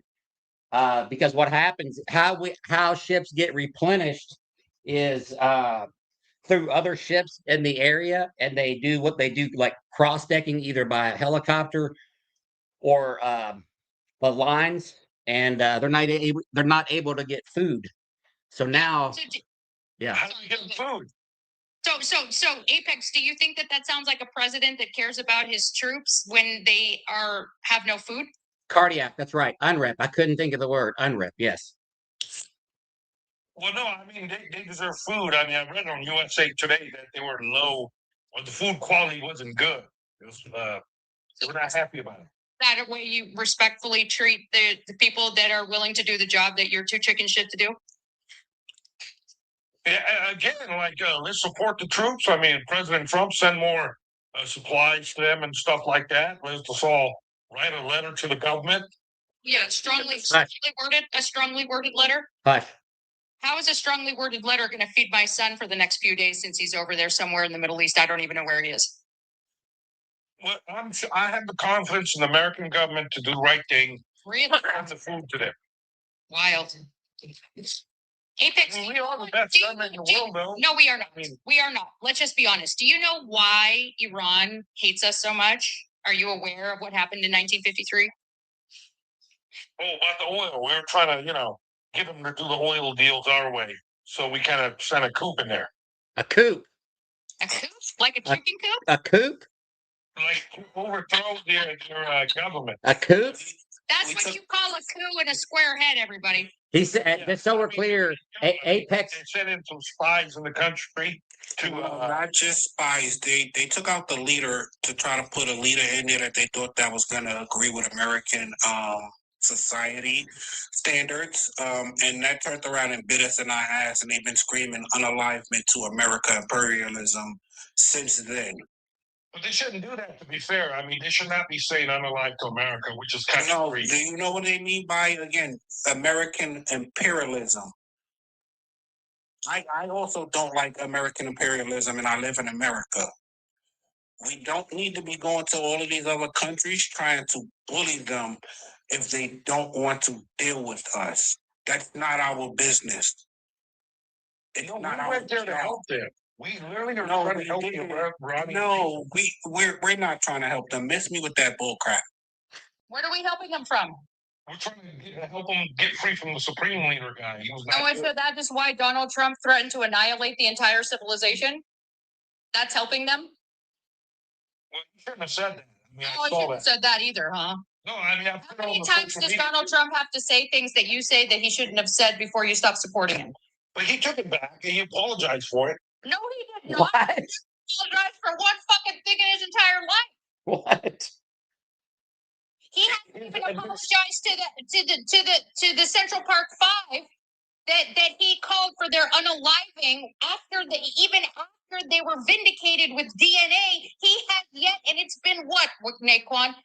30, 40 years, and he's never apologized. It happened 1989. Never forget that year, because Yusuf Hawkins happened that same year, and Trump didn't give a fuck about the black kid that was unalived by 30 white kids in Brooklyn, New York. Yeah, it's been about 30, what is it, 30, goddamn, I'm old. 36 years it's been since that, and he doubled down on it. Not only when they got released, he doubled down on it. He doubled down on it the first time he was in office, And then he doubled down on it again when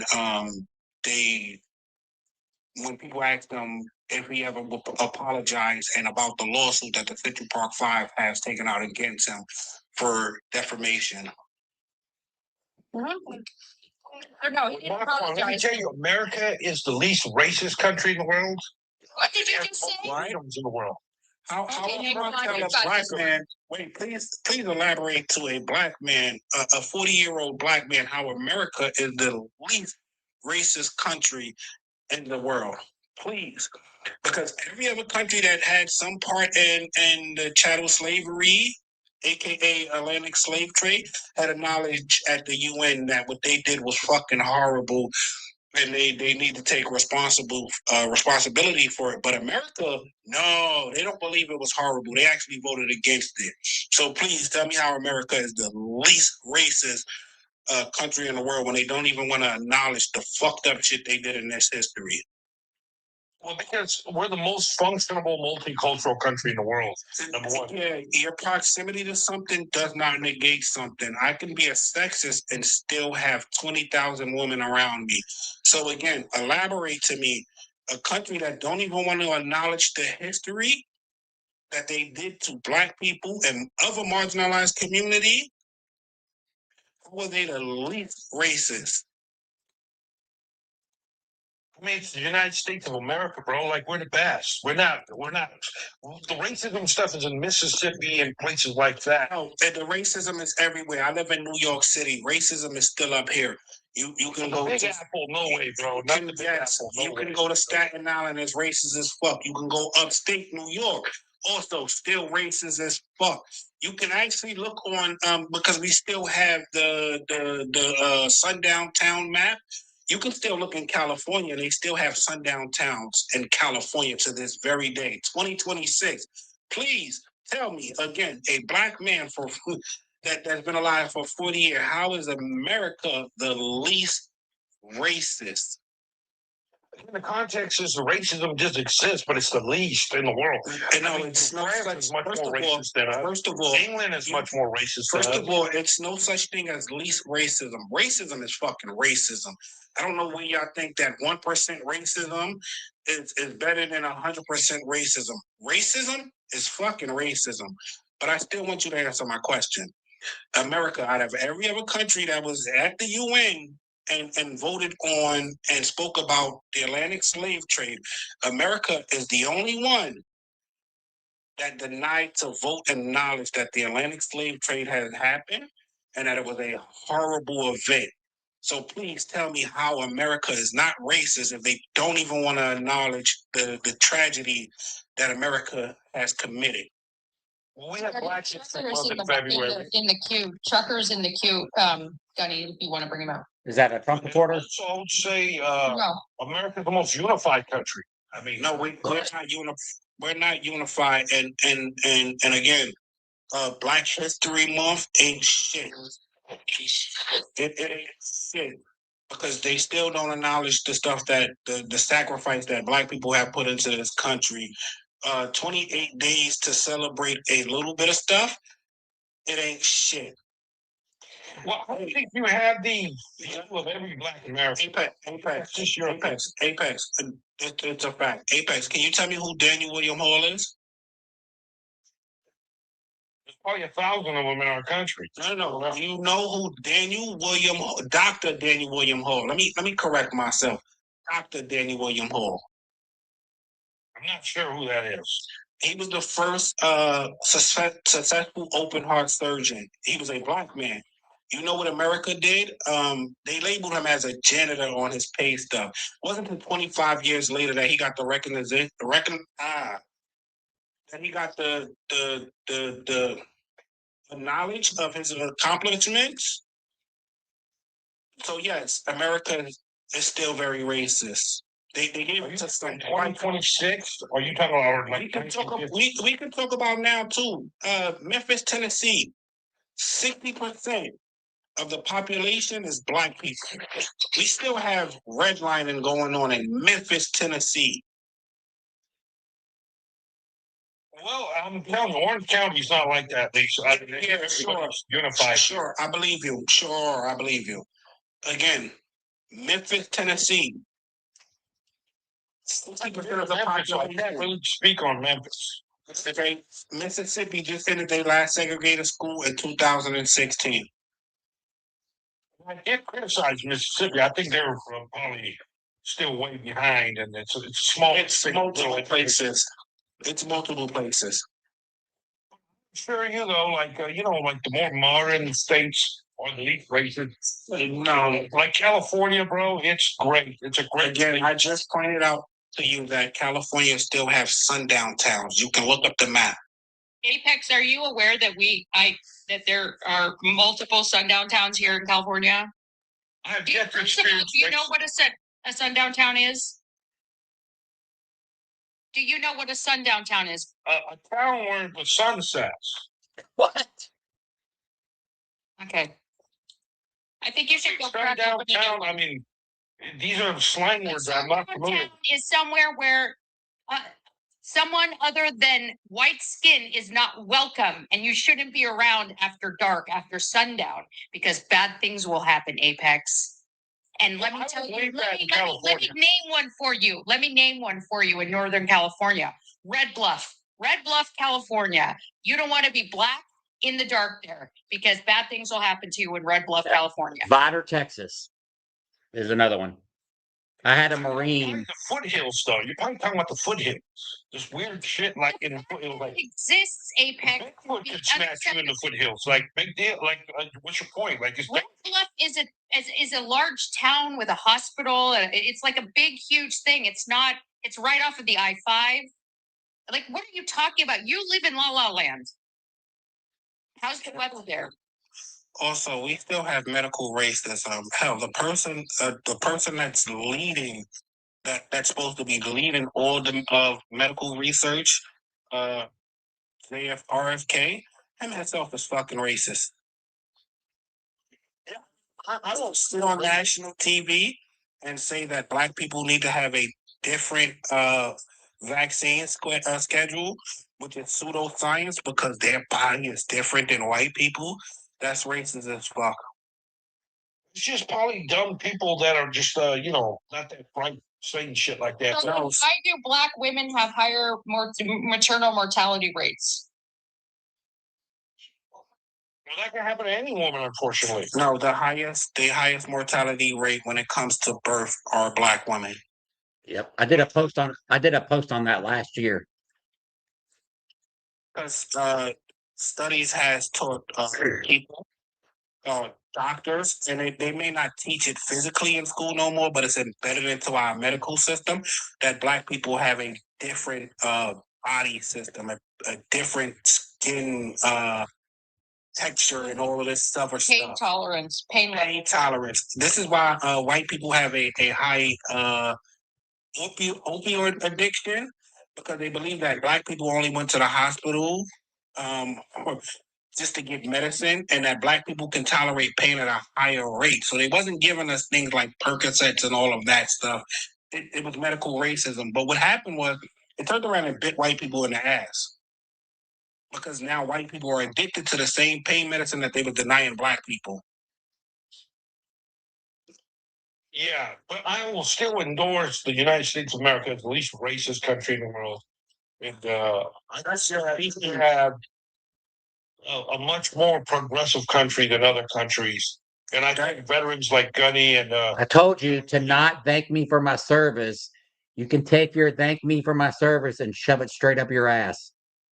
Yeah, that's your Gunny. If you were in Orange County, I'd buy you beer. I would throw it in your face if you bought me a beer. Also, that's your feelings. But again, I can name other categories that racism still exists in. The justice system. Black men are 7.5 times more likely to be wrongfully convicted of an unalignment. Number increases to roughly about 12% when the victim happens to be white. We can talk about how black men are 3.7 times more likely to be unalive when they're non-aggressive and unarmed by a cop than any other their other male demographics. So the system is literally built on racism. So racism is still happening. It's no such thing as the least racist country. Racist is racist. Well, I hear like in areas like Newport Beach, Malibu, places like that, there's good people here. I've been to Malibu, and Malibu is still racist as fuck. There's not, no. Malibu is a city of a unified community that endorses good morality, good humanity, What? and they're proud patriots. Hold on one second. Apex, what have you been drinking today? Yeah. Thank you, woke. A few white claws earlier. Ain't no laws without claws. He's drinking. This guy is a Trump supporter drinking White Claw. I just want to point that out.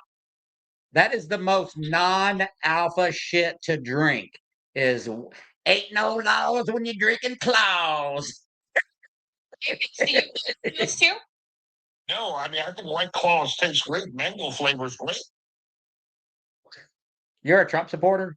For real? Yeah. You're drinking White Claw. I mean, you haven't had a White Claw, Denny? It's some good stuff. I like them. I don't really drink. My wife likes them. Yeah, I mean, I think it's a great beverage. Yeah. How many boxes of those have you had today? I had a 12-pack. Damn. Damn. Maybe you should go get another one and not talk on here because you're looking really racist right now. Yeah. I'm not racist. I'm a You good are guy. racist. The fact that you can't admit that there's extraordinary amounts of racism in the United States right now, and it is worse with your diaper genie in the office is pathetic. Number two, the fact that you think that the United States is the greatest place on the earth is fucking wild, considering the happiest people in the world are actually in the Netherlands because their country is fucking amazing when it comes to supporting their citizens. Okay, if you do no research whatsoever, you're somebody that's allowed to vote that is ignorant, and with all due respect, you really need to do a little bit more research. Yeah, I mean, I go by experience. Like when I go to bars or restaurants, I mean, yeah, that's not the place people say, I'm going to do research. Let me get to the bar. Like people don't do that. I'm just saying, I don't see racism like when I go to bars or restaurants. You know what I mean? Like if it was really bad, it'd be everywhere. Apex, what do you think racism is, Apex? Just a prejudice behavior. No, that's the definition. There's a function of racism, which I'm not even gonna waste my time telling you how racism function, because I know that's gonna go in one ear and out the other. But I'm asking you, how do you think racism look? Not the definition, not how it functioned. Like if you when you was out, if you're outside, would you be able to tell what is racism and what's not? Like how Well, does some it look? humans are in a different paradigm shift, and they just don't have an ounce of hate in them like me. I'm not racist at all. What's the hey, hang on. What's the difference between being what's the difference between racism and prejudice? Can you tell me the difference? Racism is you're going to hate somebody because of their color or religion. It has nothing to do with race. Prejudice is like say you don't want women officials in a sports game. No, that's wrong. Oh gosh. So first of all, anybody can be prejudiced. Not everybody can be racist. Racist has nothing to do with religion, and it also has nothing to do with hate. Like not in the definition, not in the functionality. It's not hate is nowhere in either one of those. It's nothing to do with hate. But to put it the simple way, I don't know if you know when race was first created, but it was in the 1500s. And it was to justify chattel slavery with white people at the top, with rich white men all the way at the top, white people at the top, and everybody else down below them with black people all the way at the bottom. Well, sir, you aware that slavery existed since the Roman times? There were white slaves too. Chattel slavery, first of all, that was tribalism. That was tribalism, and a lot of those people were indentured servants, which they had, or they was captured and they made them do work after a battle or something of that nature, aka tribalism. If anybody wants to throw a galaxy to switch out the guest, feel free. Yeah. Galaxy, one galaxy. Galaxy on TikTok will drop this guy and we'll bring the next guy up, or 500 stars, 500 stars, or a $5 super chat. We'll bring the next Trumper up here. Well, Jen, I'm glad I've been able to influence you a little bit to open your mind up, at least like What? To what? The fact that they need to start putting like encyclopedias inside the like White Claw boxes for you, or what? Like, No, I mean, the point is, there's some positive people out there still, so it's not doom and gloom everywhere. I just want to just help you out a little bit. I don't think that at all. I just wish that you, MAGA peoples, would read a book once in a while. Well, I'm not MAGA. I mean, No, moderate you're registered MAGA, sir. Democrat. You're MAGA. Who'd you vote for in 24? Trump. But Who'd that you vote doesn't mean for in I'm not a 2020? Democrat. Who did you vote for in 2020? Biden. Who'd you vote for in 16? Trump. Yeah. Yeah, you're MAGA. You're MAGA. Hey, Apex. Apex, I have a question for you. Are you pro-life? I mean, I believe women can decide what they want. That's their business. Yeah. So you're pro-choice? Yeah, I guess. I mean, you can't force somebody to do something they don't want. Do you voted for, they overturned Roe versus Wade. What do you think about doing that? Well, it's probably not a good idea, but it happened. Yeah. What about, do you believe that trans women should be able to use the women's bathroom? Well, I'm more of a moderate, so that I think they should make them their own restroom so they don't get hated on. Separate but equal? Have you heard that before? Separate but equal? Because it was causing No, Apex. Yeah. Have you heard of separate but equal before? I guess. Yeah. What's separate but equal? When did we hear separate but equal? Just now. No, black people. Oh God. Okay. Also, But here's the thing. I mean, it's a better idea if you just made them their own. That's what they said in the 1950s with Jim Crow laws, right? We don't want black people to drink from our fountains, but we'll make one that's separate but equal. The same thing with bathrooms. Same thing with places where they could sit. So you made Sadie angry, sir. Thank you, Pouty. So, anyways, I cannot. Go ahead, Nick. Well, Jenny, here's the thing. I mean, the point is, like soccer moms and moms have issues with that. I mean, it was in the Newport newspaper. No. Yep. Okay. I thought you were so accepting there. But it's the women issues, like they don't feel safe or something. That's what the newspaper was saying. I don't think I can afford any more brain cells. Oh, hey, I have a geography question for you, Apex. Can you tell me what the shape of Italy is? L? It looks like an L, right? Shape of Italy. This looks like an L. What do you do to a soccer ball? Well, you kick it, yeah. Right. See ya. Thank you for the galaxy. That was getting painful. Just in case you're in the comment, Apex, before the between 1930, 1940, we had gender neutral bathrooms. We didn't have different sex bathrooms. Boston was the first place to have that kind of bathroom. So it wasn't an issue then. It wasn't an issue. I go in the bathroom, I don't give a fuck what a person doing unless you're not washing your hands, then I might say something. Outside of that, Yeah. go and use the bathroom and go about your business. Now, if I see you walk past that sink, then I might jump in and say, hey, you're not gonna wash your hands? Yeah. Other than that, yeah.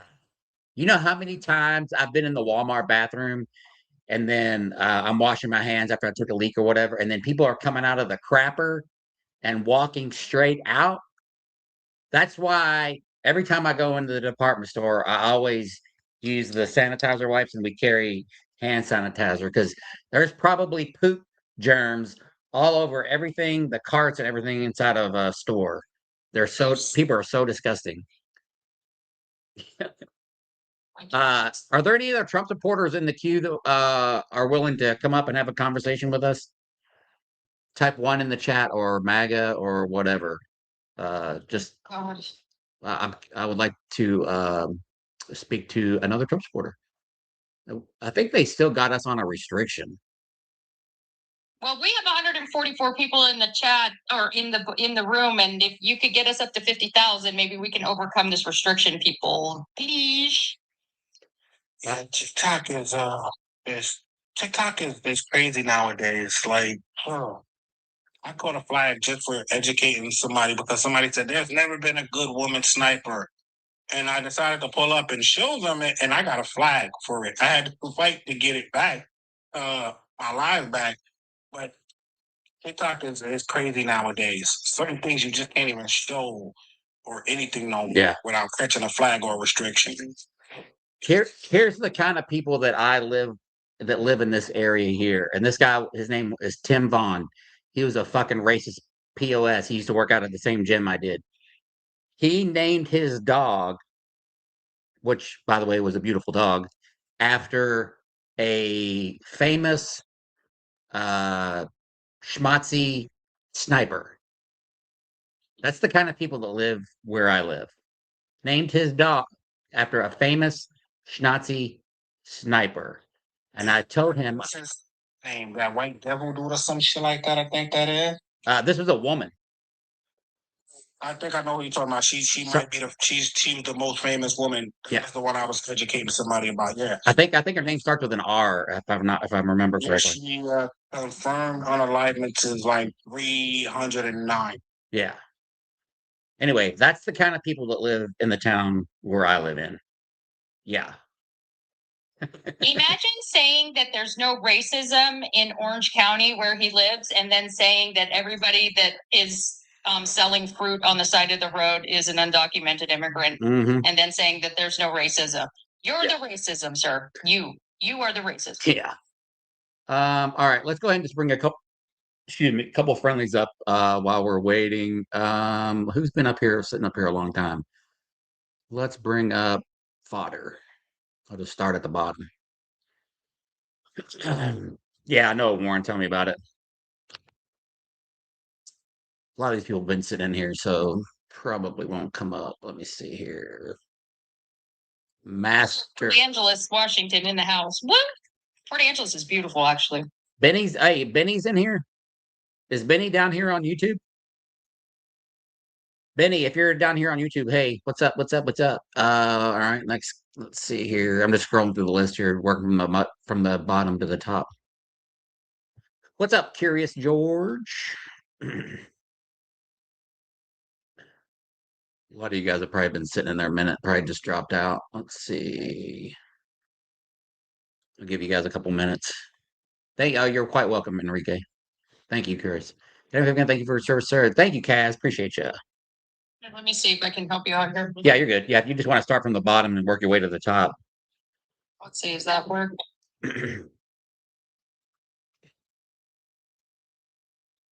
Oh, don't forget $5 super chat or Cash App, 500 stars, or up here, a money again will get you entered into the shirt drawing for next Wednesday. We have 8 people for the list for next week. D Crop, I saw you throwing some gifts up here. What's going on? What's happening, guys? You doing all right? Yeah, doing well. I'm here in Western North Carolina, right outside of Asheville and Waynesville. I am in MAGA freaking country. I know exactly where you're at. I used to go to Asheville all the time when I lived in Charlotte. Okay. Yeah, I know exactly where you're at. Jesus Christ. Yeah. Residency in Pitt County. Okay, that's on the other side. I know where that is. We had to go to a football meeting for my son today, and they had the Republican, I guess, county convention in the school up there. Oh my God, my wife and she was about to throw up. You should see the stuff that it is like walking into a tacky shrine to this pig. Really? I mean, I'm not joking. It was disgusting. Huh. Hey, have you ever heard of Franklin, North Carolina? Absolutely. I'm right here at Franklin. That's what I thought. Okay. We're 25, 30 minutes away over the mountain. Yeah. I was in a fire there in 2006 at the end there that had burnt down. I don't know if you remember that or not. Yeah. I was one of them in that fire. Chad or Nancy and Chuck Poser, they passed away. Yes. The summit that the summit in. I was in that fire. Goodness. Yeah, somehow I survived. I jumped out of a third story window to get out of that fire. But man, Chuck and Nancy Poser were such nice people. He passed away, and his wife ended up in a burn unit. But you know, they bulldozed that whole thing in. The only thing that was left was the chimneys. But Yeah. I know exactly where you're at. House is in Maggie Valley. Okay, I got you. So, and my business is down at Lake Junaluska. It's all the same thing. Okay, yeah. So Gunny, I want to tell you, number one, because I got some, if you got a minute, Yeah. I love listening to you guys. Number one, what you do, and this is not the bullshit, man. What you do, you make me proud every day, because the reason we are where we are is we don't have people stand up and go, no, stop, shut up, stop. This is not who and what we are.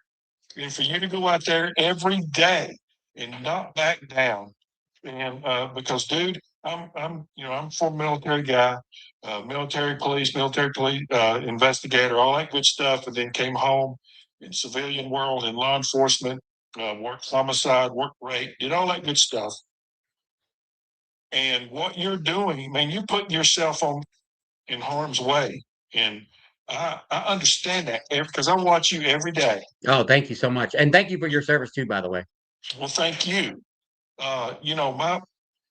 I was raised in a military family, and you will understand this, and maybe to the people. My dad went in the Air Force in 1958, 57, and he was an Air Force policeman, and he was assigned to Strategic Air Command to SAC. And his job was he was in charge of the nuclear, making sure the nuclear weapons were good or safe from delivery on post till they left on the plane, and then when they landed, all that good stuff. So it would have been, and I've always said this, it would have been more humane for my father to be shot in the head in Vietnam than what he had and my family had to suffer through. Because, those things weren't safe. Yeah. And if you cannot imagine what my father went through every day in service of this country. And, he lived to be 50 years old. And from the time he was like 23 on, every day was a living hell. I'll tell you all this to say that on the day that he died, and he knew, we all knew my father was going to die. I left work, I went to his room, and I walked in there, and it was just the two of us. I said, "Hey, Dad, please tell me what happened. All these things I need to know because I have to protect Mama. I want to make sure that if there's something there that we're able to go back, I want to get her some money. I got to do something here." And this man looked at me and he said, "I love your mother more than anything on earth. But I took my oath." Now, Gunny, he said, "I took my oath. Son, I can't tell you." And that's how he died. Yeah. So to be in this situation that we're in now, with these clowns, these goons, these vile, I mean, truly, they dishonor your service. They dishonor my father. They dishonor everybody that ever put this uniform on. They dishonor anybody that's ever said the Pledge of Allegiance in school. This is not who and what we are. Yeah. And I go back and speaking specifically to you. You brought me to tears one day, and I'm just being this old tough guy. You brought me because there was a group of these folks, and basically you said, "Hey, you do what you think you got to do, but this country means more to me than me as an individual." You didn't say that verbatim, but that's what you said. Yeah. And I'm at the point, like listening to the Apex just a minute ago. That's why we're here. And I wish he was still on here, because to listen to him I know. was, it's not stunning, but I think to myself, how can you be so stupid and so fond? Yeah. How the things that he's saying just make no sense. Common sense. Yeah. And Thought, they say they're the party of common sense, and I don't see it. oh Jesus. I mean, it is unbelievable to me. Yeah. So I guess my question to you in the group, because I know what my thoughts are, Mhm. and on TikTok, I've got to be really careful on how you ask questions. Yeah. So I believe in my heart that he's going to do, and if you hear something in the background, that's my wife. Oh, you're good. It's cool. Oh, Janet's awesome. You guys would love Janet because she plays no games. But anyway, I believe in my heart that they're going to try to make sure we don't have a midterm. 100%. There's no doubt in my mind. Yeah. And I believe that we're as close now, and I don't know if I say this properly, so if I don't say it properly, shut me up. Okay. I believe. Hold on. TikTok, this is for educational purposes only. Opinion, not fact. Go ahead, sir. Yeah. Okay, thank you. Say, No, thank you. I believe in my heart that we're as close and headed to 1860 as we, and I believe, there's no, I mean, all my training, all my Mhm. common sense, every fiber of my soul tells me we're going there at warp speed. Yeah, I agree. They talked about it a lot. When Biden, won the last election, they were all pissed off at with the, supposed, the all the stop the steal stuff. And I would say even more so now that we're closer to that. And it kind of like for me, it kind of like that thought about that kind of comes and goes, but it seems like more of a reality now than it ever has been. I'm 55 years old. I've never seen anything like it. So I would say, do I know 100% that it's going to happen? No. Do I think that it's a possibility? Yes. And I would say probably more than 50%, we're probably there. So yeah. Yeah, and and my wife and Janet says, David, what does that look like in 2026? What does that look like? I don't know. Yeah. But it's something. Yeah. No, I believe you. Yeah, because the one thing I told a guy in my office, I've got a business now, and this was about a year ago, and he purchased a product from me, and he's counting out his money on my desk, and he wouldn't be quiet, and he wouldn't be quiet, and he kept on, and he kept on, and I stood up and sold him. I've got a car, a used car dealership, and I put my hand on the money, and he looked at me, and I said, "Man, you need to go." And he said, "What?" I said, "You need to leave. I don't. This transaction's not going to happen. I Really? don't want you." Yeah, and again, I don't know what. I try not to use curse words on here because I Yeah. don't know what's again. I said, "I don't want you effing money." And he kept on and on and on and on. And I told him, I said, "Son, here's what you don't understand." And again, Donnie, and you guys, make sure I don't hurt you. I don't want to hurt you here. You're good. Okay. I said, the difference between you and I is you ride around and you puff your chest out and you get in your little group and there's power in a group and you guys think you're awful. I said, but understand this, there's millions of me. There's millions of me. And I might not have taken my training yesterday, but I was trained. Sure. I was trained well. Yeah. And it doesn't bother me. The difference between you and I is you won't shut your mouth. I'm just going to do what I have to do. Yeah. Step over you and go to the next one and go to the next one and go to the next one because you guys are destroying this republic. Yeah. And again, I go back and I think that you think like I'm a little bit older than you. And I think that you think like I do in this. If President Obama had not won in 2008, I don't know that we'd be, even though it was always underlying, because there, all that was there. All this to me is because it's began the color of one's skin. Yeah, you're talking about Obama and the birther movement and him coming out of all of that. yeah, And that has led us to today. yeah, Because the people that look like me, people that look like you, are afraid that somebody that doesn't look like you and I are going to have a say so. yeah. So here's how I put it. So they know how badly we treated the marginalized groups of people. There were the white people, not me specifically, but especially the the men in power.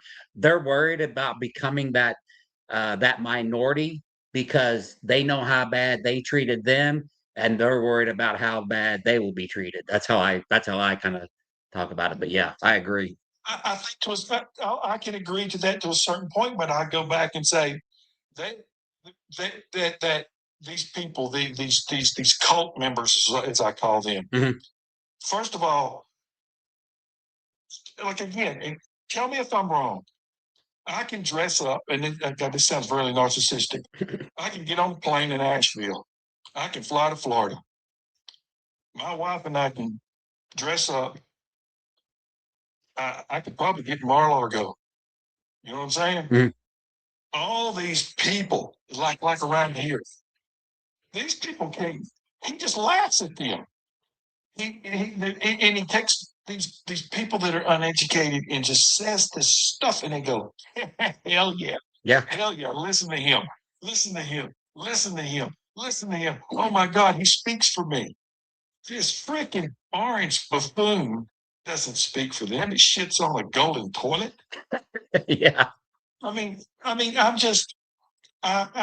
brokenhearted and I'm angry. And I mean, I don't know what, where are we in 4 years?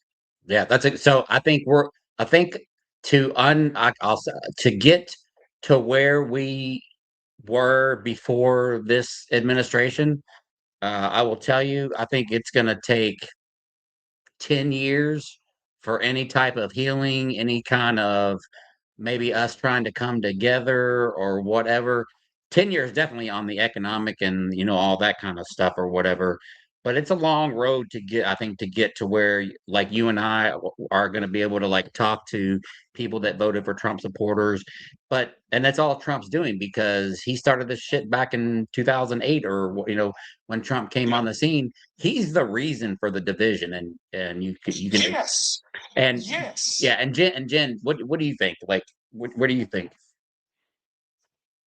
I'm sorry, I was just sending Steve a request to Steve because he would be a great person to talk to Degra. I don't know if he's here yet. Oh, David. Yeah. Oh, there he is. Steve's my bud. Yeah.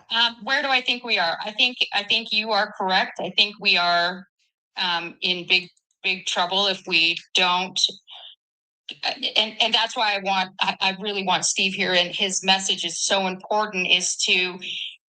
There are so many people that are upset right now, frustrated, and they're just so feel disenfranchised that they don't feel that there's anything that they can do to do anything. And it's so important, instead of fighting with these people. And I know it's fun. Like, I'm not going to lie, I enjoy it a little bit. You know what I mean? But really is to talk to people and say, like, hey, what's important to you?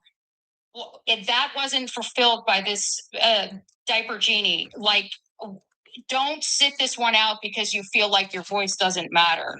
And with that, I hand it over to my very good friend Steve from Facts, because he is amazing. Anybody that's listening that's in Northern California, Steve is going to be here May 15th in Redding, California, giving his Do Something Shasta County. I'm super excited. Steve, welcome. I'm so glad you're here. Thanks for coming over. Hey, Steve. Well, gosh, thank you.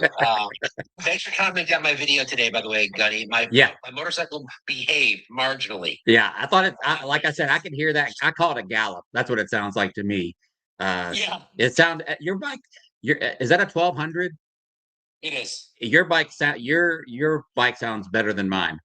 I wish yeah, if that was really the case all day. Stuff like that, I'll sweat. I'm glad to be here. What's going on? So Dave was telling us, we were all kind of agreeing that, Trump got us in the situation with the birther movement and all that kind of stuff. And we're here because I've made a statement that, I think the administration is mad, because a black man got into office. And my thing was, I think the white people of this administration, they're doing what they do to the brown people and people of color. They're worried about becoming the minority because they know how bad they've treated the people, and they are worried that they're going to get treated the same way. And that's kind of what we were throwing ideas around. And then, what does it look like what does recovery look like over the next, 2 terms or whatever? To try. I just want to add one more thing in, Steve. David is a patriot. He's a veteran, truly a very honorable man here. And he's very concerned that the midterms might not happen. And how are we going to undo the damage and so forth, all of these things. Yeah. And with that, you go. Well, thank you both. David, good to meet you. You can call me Steve. Good to meet you, Steve. Thank you for your service, sir. And again, I'll tell you real quick, if you hear something in the background, that is Janet. She will not hold back. Okay. Even better. We love Janet already. So, lot to unpack there. So, to Gunny's point, so what we've found over the last 5 to 10 years is that white America, those that want to hold on to their status in white America are aware of the census and the demographics changing in our country. So by 2035, I think is the date where white people in America will no longer be the majority. And I think what that does, it sort of carry over from Barack Obama, absolutely. But I think what that has done is it's kind of scared people who've always been in power. When we talk about white privilege, this is an example of that. It doesn't mean that as a white person that your life wasn't challenging or difficult. I mean, I grew up in a middle-class family, but we never had barriers put in front of us based on the color of our skin or our zip code. So I think what's happening is you're seeing a response to that. What we're noticing is that Black women in particular are the largest or the highest college graduate demographic that we have in our country. So white America is feeling really triggered for the wrong reasons, David, for the wrong reasons, only because they feel like they're going to be oppressed and harmed. Yep. Like what America has done to marginalized communities. And that's just not the case. That's just not true. Absolutely. And again, where I live, we are, and again, I hope if Janet wants to speak up and be honest here, we are in the middle of MAGA country. And it is, there are days that we just look at each other and go, God almighty. Yeah. God almighty. Because, but then I go back and during the No Kings March, and when we went to Asheville, there were what 7,000 people at that one, Jane? 8,000 people in downtown Asheville, and 85 to 90% of them were us. They were 50 to 60 and even older than that, older white people that were going, we got to protect our neighbors. We got to protect our people that have no protection. Now you're talking to an old cop here that used to like to put people in jail when you did bad things. But at the end of the day, punishing people because of the color of their skin, or because of the way they pray, or because who they love, to me is the most vile thing that we can do or be. And I just thinking, I'm a pretty good speaker, but I get angry like right now because I don't want to get you in trouble. No, you're good. Things that will come out of me are it's crazy. It's almost violent. Yeah, you're good, man. You're good. How old are you, David? If you don't mind me asking. Dude, I'm an old shit. I'm 62. 3. Hold on, brother. I'm 58, so don't be putting us in that old age. Not yet. Not yet. I'm a young 63. I'll be There you go. the next month. There you go. Well, you know, it's interesting talking to people because Gunny talks to a lot of people, Jen talks to a lot of people, I talk to a lot of people. You're a bit of a unicorn to be somebody your age, with your background. You're a bit of a unicorn to have the beliefs that you have. So first of all, good for you. Good for you to recognize that there is this racial disparity, and we don't always want to have conversations around race, but we have to have conversations around race. Yes. I look at the collective, like marginalized communities in general. That includes women. That includes the disabled community. That includes poor people. That includes persons of color. That includes members of the LGBTQI community. All those communities that have been taken advantage of by the patriarchy and by systemic racism and by white supremacy. And the people that don't want to talk about that are likely because they've benefited from all those things.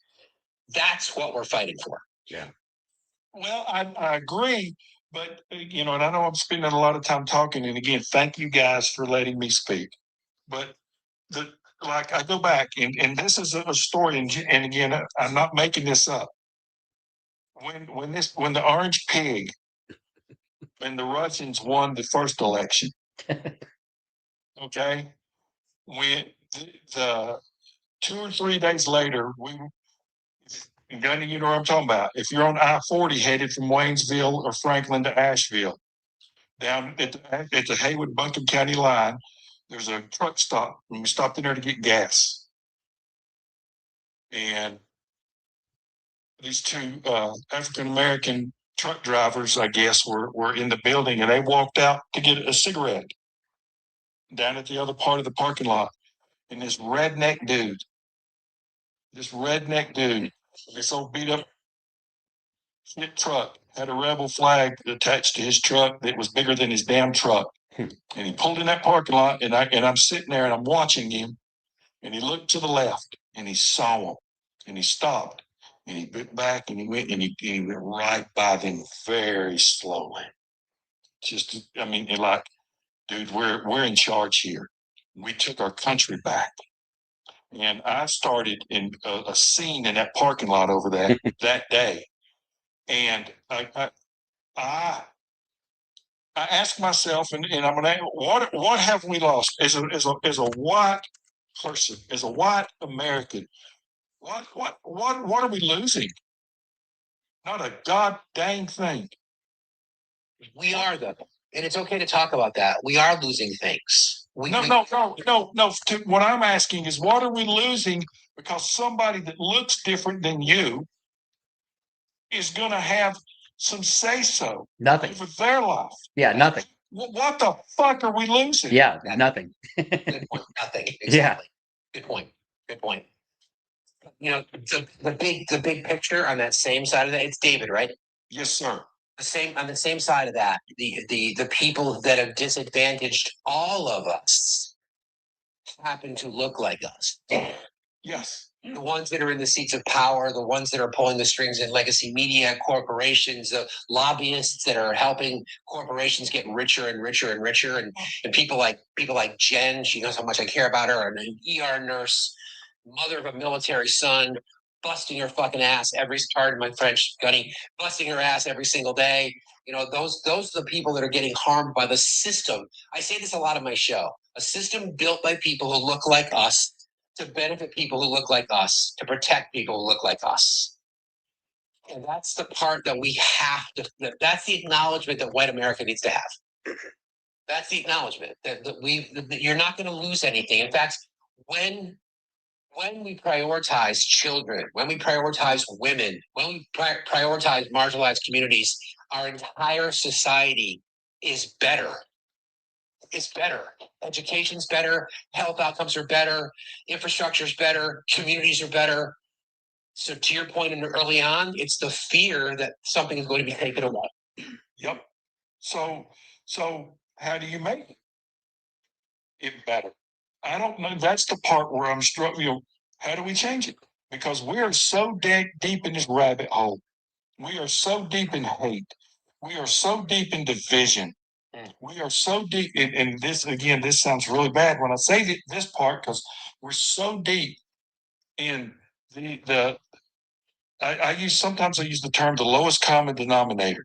I give Trump zero credit for anything, but besides the fact that he understood or stumbled upon and said, okay, cool, here, that I am going to get the lowest common denominator to follow me.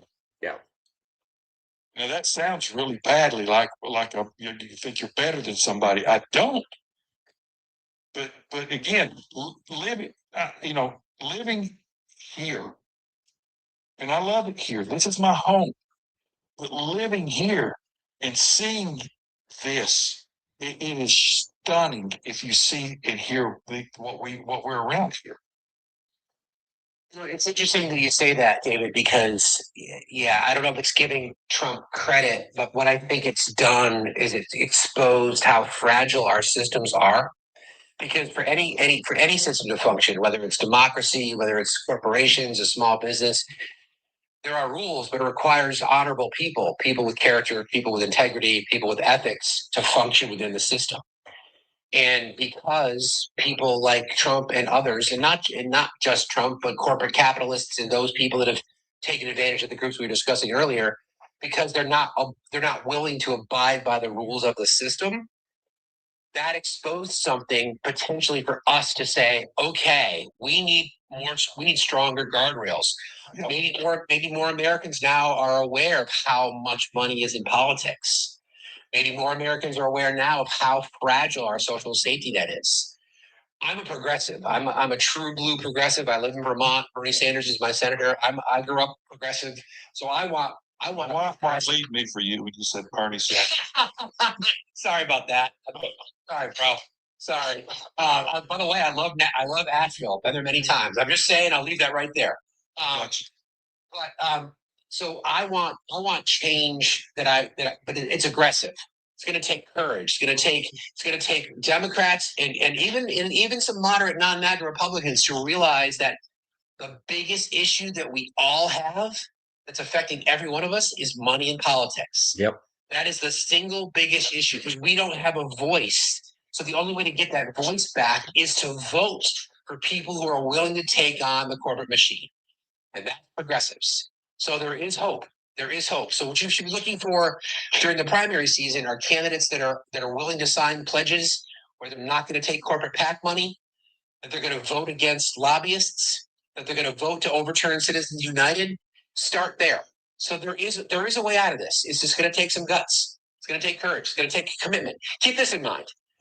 The conservative right, the Reagan era Republicans who've been responsible for the massive wealth gap we have, they've been playing the long game. 50 years. Yes. They've been playing the long game. And the frustration that the left has often is that we want to fix it tomorrow. We can't fix it tomorrow. I may not see it in my lifetime. My kids might, hopefully. We got to be willing to commit. We got to be willing to say, I'm in for the long haul. I want to rewrite. I support constitutional amendments, things like that. But you got to get people elected that are not influenced by corporate donations. That's going to be really hard, isn't it? Well, I mean, that's what our Do Something Tour is about. Is try to remind people what's at stake, like what's important. Like if you value education, then who are the candidates that are standing with you? Are they supporting it as well? Like I believe state universities and public college should be free. I really do. We've got plenty of money to do it. We really, really do. We just need to reinvest. We have to think about how we're spending our money, what our priorities are. We should not be, the government should not, like, I believe there's a role in government. I'm not a tear it all down anarchist. I do believe that this government serves a purpose. It's just about the prioritization, where our priorities are. We've lost our priorities. No longer is America this pillar of freedom when we're telling women what they can do with their bodies. That's not freedom. That's not freedom.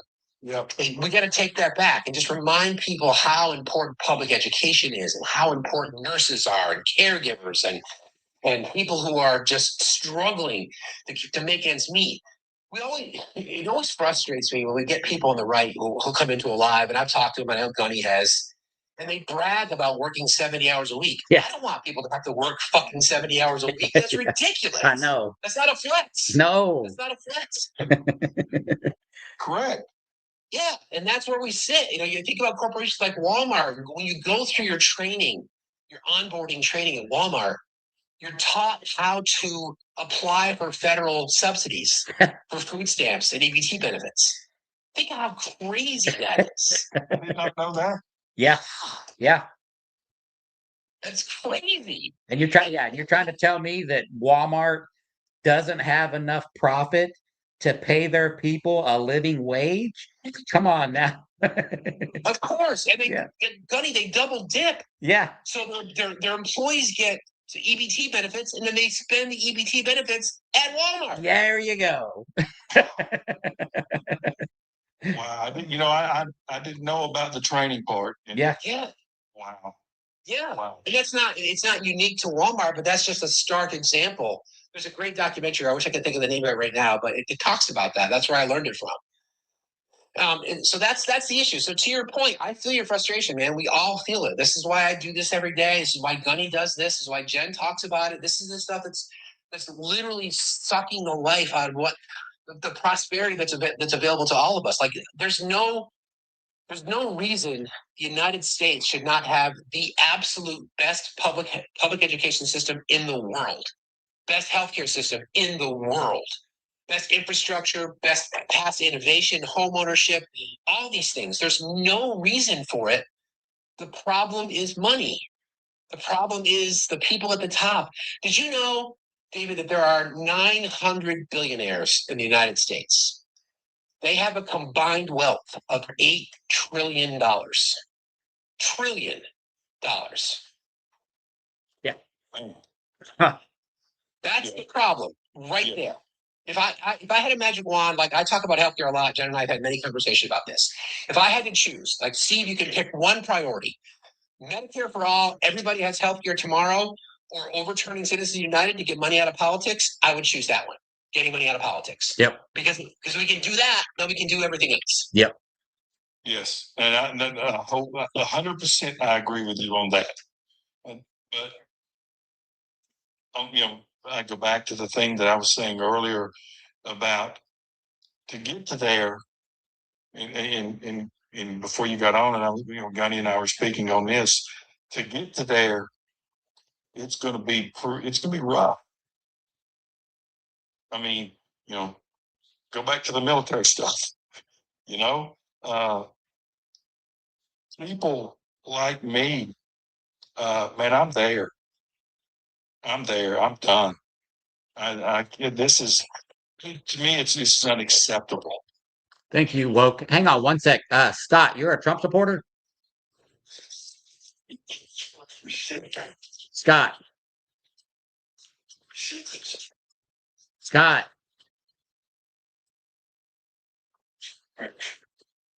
Scott, you're in the chat. You don't have to type.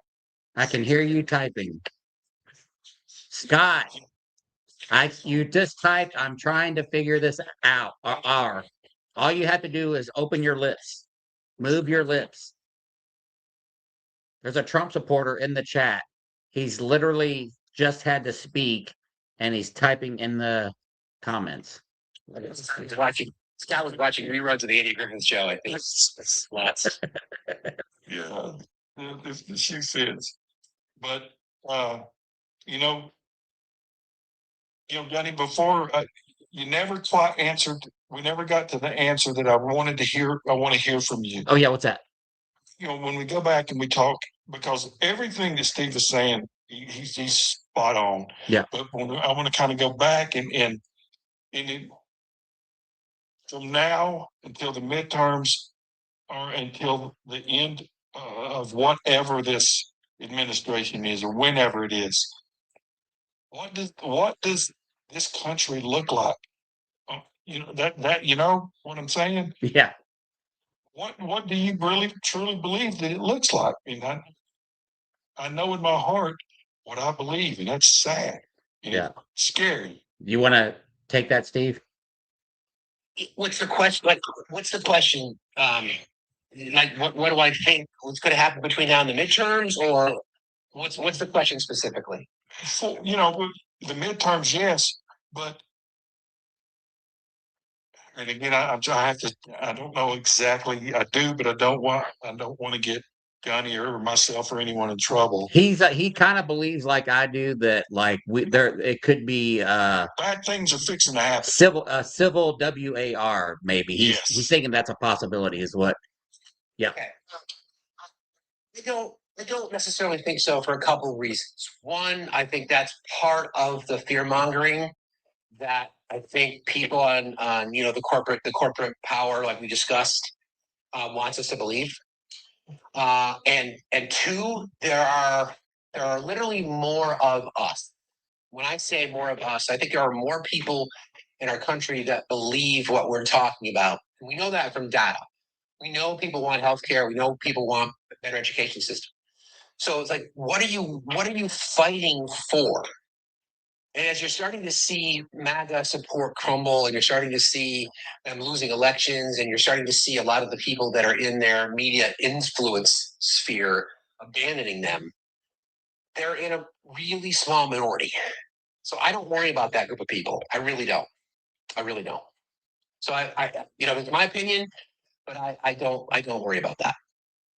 Too much to lose. There's too much to lose. Everything to lose. Yep. And really nothing to gain. But if you go when Janet and I walked in that school to go to the football function today, I mean, you can't believe what you see with your eyes. Yeah. You cannot. Literally, these are grown people. I mean, Janet, what was the car they had? It was decked out with all kinds of Trump paraphernalia, but on the hood he had it like, but it said Trump won 2024. Yeah. But and then the other one said the rules have changed in 2024. I said, yeah, they've changed, but there are none. So, and I understand what Steve is saying, but I go back for me, like me personally, and Gunny, you and I carried things for a living. Mhm. And when I said I want to own my own business, I'm getting out of this. Yeah. After all these years, I didn't have any more. I got rid of all that stuff. Did you?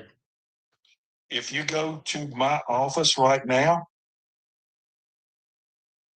you know what I'm saying? I know. Yeah, I know. Saying it's the If opposite you go now. to my office right now, Yeah. you would go, I mean, you can't see it, but I know what you mean. and Yeah. I go back and I look in the mirror and go, that's not who you are anymore. Yeah. And then the other side of me goes, son, you have no choice. I definitely think you have to remain vigilant to a degree. Yes. I agree with that 100%. And I'm not like totally against pews myself. We don't have any in our house for other reasons, but I got you. I think they have their place. I don't think everybody needs to be running around with an AR-15. Just my personal opinion, because I use a similar. We had M4s in the military, and just Yep. doesn't seem like what you need for hunting purposes. But Nope. the Second Amendment says what it says, and they can do that. But Yep. If you need an AR to hunt, then you're a lousy ass. I had a 50 cal. Yeah. I had a 50 cal muzzle loader. I went deer hunting one time, and I cried after I shot the deer. What's that? Sure. She said, "Thank you." Yeah, because I was. You guys are stealing my wife. You know that, right? I cried like I was trying to play like tough guy with my father-in-law at the time.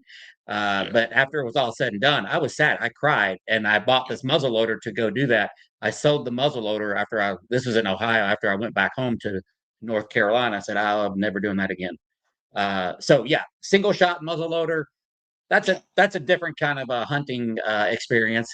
You don't need an AR-15 to do it. Yeah. It's not my thing anyway. I'm not Yeah. I'm not made for that. But like, Janet, tell them what you saw. We saw at Walmart. The girl with the pink gun, the pink weapon. Yeah, she had a Glock, a pink Glock. Oh yeah. glitter on the slide part. Yeah, those are super popular with the MAGA women now. Yeah, they are. Why? And again, this is the total. Why do you walk in Walmart with a weapon? Yeah. Well, the people open carry here all the time. Just to bring you up to Oh, no, let me bring you up to speed, DC. Last week, a Marine in a truck flashed his gun in his window at me because I called him an oath breaker. Then that Monday, I was arguing with a MAGA in his truck. He was a cop or a former cop here. I was arguing with him, and then when I turned and walked away, I didn't know it at the time until somebody pointed it out in the video. His old lady was standing off the side of me. I wasn't even talking to her. She had her pistol in the cart like this, aimed at me. And when I walked by, after I looked at the video, she was doing like this, tapping on it, like she was gonna do something. Yeah. Oh, and the first guy also spit on me. And I'm working with the cops right now and the detective to try to get all this shit figured out and look at the videos. That's how crazy they are. Yeah, that's unacceptable. Yeah. And I didn't threaten these people. It's all on video. I was the guy in the truck. I just said, if you're a Marine and you're supporting Trump, you're a fucking oath breaker. And I started laughing. He pulled his gun up in the window and said, I absolutely will. And then he got pissed because I was getting his license plate. When I went back up, he rolled down his window and spit on me. Jesus Christ. Yeah. There's DC, there's a simple answer to the question you asked, like why does somebody walk into Walmart with a sidearm or whatever else? It's because they can. Yeah. Good answer. And here in Indiana, there's not even you don't even have to have a CCW here in Indiana. Nothing. Wow. That's part of the problem. Then we talked about one of the most powerful lobbies. It goes back to money, sorry, but it always does. Yeah. One of the most powerful lobbies in DC is the NRA.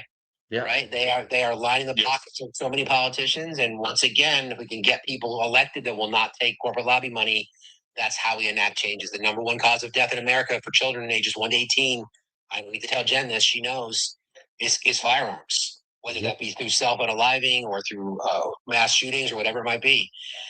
That if the goal is to protect the most vulnerable amongst us, which are our children, there's got to be some courage in politics to say, I'm not going to take this lobby money. I'm going to pass legislation that's going to protect kids.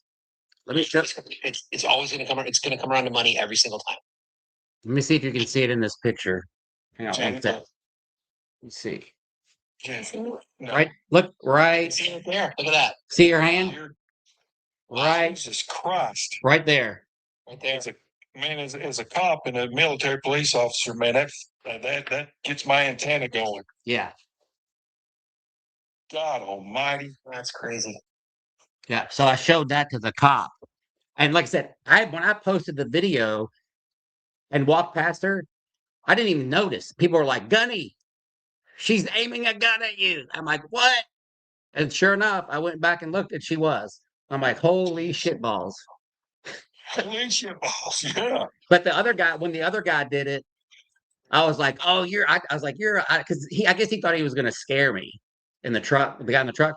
I was like, oh, you need that fucking gun, you fucking pussy.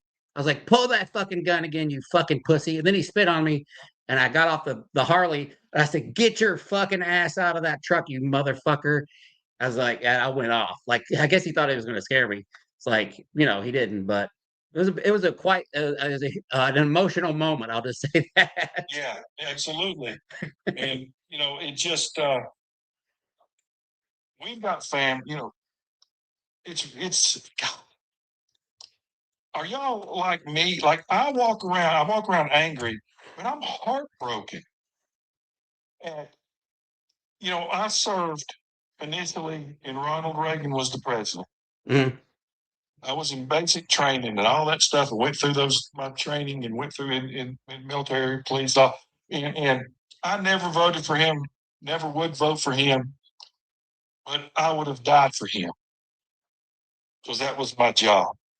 You know what I'm saying? Mm-hmm. And the only thing that he said that I always remember was we are the shining city on the hill. And I walk around heartbroken because we aren't the shining city on the hill. We're a laughing stock. Yeah, right now we are 100%. Not just, not just here at home, but on the world. In the world, we are a freaking laughing stock with these clowns. And I don't know. I just walk around heartbroken and pissed off. Yeah, me too. But I don't know. I do too. And my son is deployed and it breaks my heart. Oh, oh, goodness. Goodness. Yeah. Is he got food? He said that he could he said the PX is out, but he would neither confirm nor deny that they are not being fed. Shocked. I don't even know where he is. He's in intelligence in the Air Force, so I have no idea anything more than that he's deployed. And so, yeah, that's all I know. My father served in Vietnam, and my grandfather served on Normandy. And I miss my dad greatly, but I am glad he's not here to see this. Yeah. Hey, I tell people all the time, I miss my father, but thank God he's not here to see this. Because like I told you, Gunny, that might be like on his deathbed when he put his oath to this country, to duty, honor, and country over everything. That's to me, that's powerful and that has meaning. Just like Jen's son, or just like the oath that you and I took. And it's almost like they're spitting in our face, like they got spit on you, man. They're spitting in our face every day. Oh, yeah. Every day. DC, are you familiar with the term? I'm sure you've heard it. Sphere of influence. Yes. So you and Gunny are in unique positions that you have a sphere of influence in the veteran community, even in the active duty community. Jen's got a sphere of influence. We all have a sphere of influence. The question is, what do we do with it? And how do we use that sphere of influence? Because if we're talking about the changes that I want to make, it's only going to take about 5% of the population to shift. That's it. The voting population. Yeah. So that sphere. So when conversations in a safe space, like with Gunny and with Jen and myself, is one thing. But when you're out facing people, which is why I appreciate the work that Gunny does. Now I'm going to be even more worried about him now that I know that people are pulling firearms on him in the middle of fucking Walmart parking lots. But that's a different conversation. That's why I appreciate that work, because it has to happen. So the question is, when we're in our little spheres of influence, what are we doing with it? When it comes to men, are we calling out bad behavior when it comes to women? Are we getting in the faces of people who are saying horribly racist, bigoted things in front of marginalized communities? That's where real change happens. That's when a community starts to happen. And as white men, we have to put ourselves in harm's way. We have no choice. Absolutely. And you guys did it. You guys signed up for it. I get that. I mean, most people didn't, but those that even did or haven't, it's our turn. We have to do it. We have no choice. Well, my brother's keeper. Somebody somebody wrote that in the chat earlier. And I don't know. It's I know you guys got a lot. Gunny, first of all, thank you. I love what you I'll go back and say. I love what you do. Thank and you. I love what in all, I love what you stand for, because by God, you put your feet in the sand, and I'm not I'm not crossing. I'm not going backwards. Sure. And you will understand when I say this. I would be in a foxhole with you. Oh, likewise. If you've got my back. Oh, yeah. And there's not many people on earth that you really truly say that about. Oh, I know. Like Janet, my wife. I would get in a foxhole with her because she's got back. And I feel like our backs are starting to get together here. Mhm.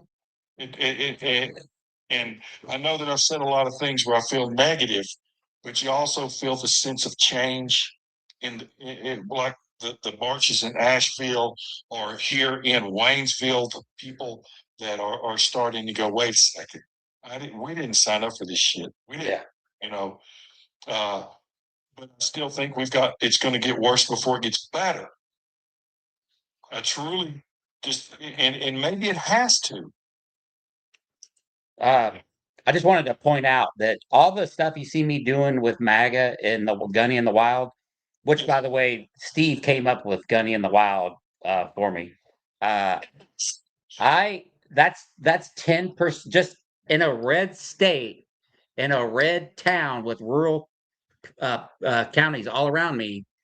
What you see me doing with MAGA is 10% of the reactions that you see within everybody. The other 90% is people blowing their horn, going, Gunny, Gunny, we love you. Thank you so much. I was on the riverfront the other day. I'm doing an endorsement video for a candidate out in Iowa, and uh, I was videoing, and then people were driving by in their work trucks. Gunny, what's up, Gunny?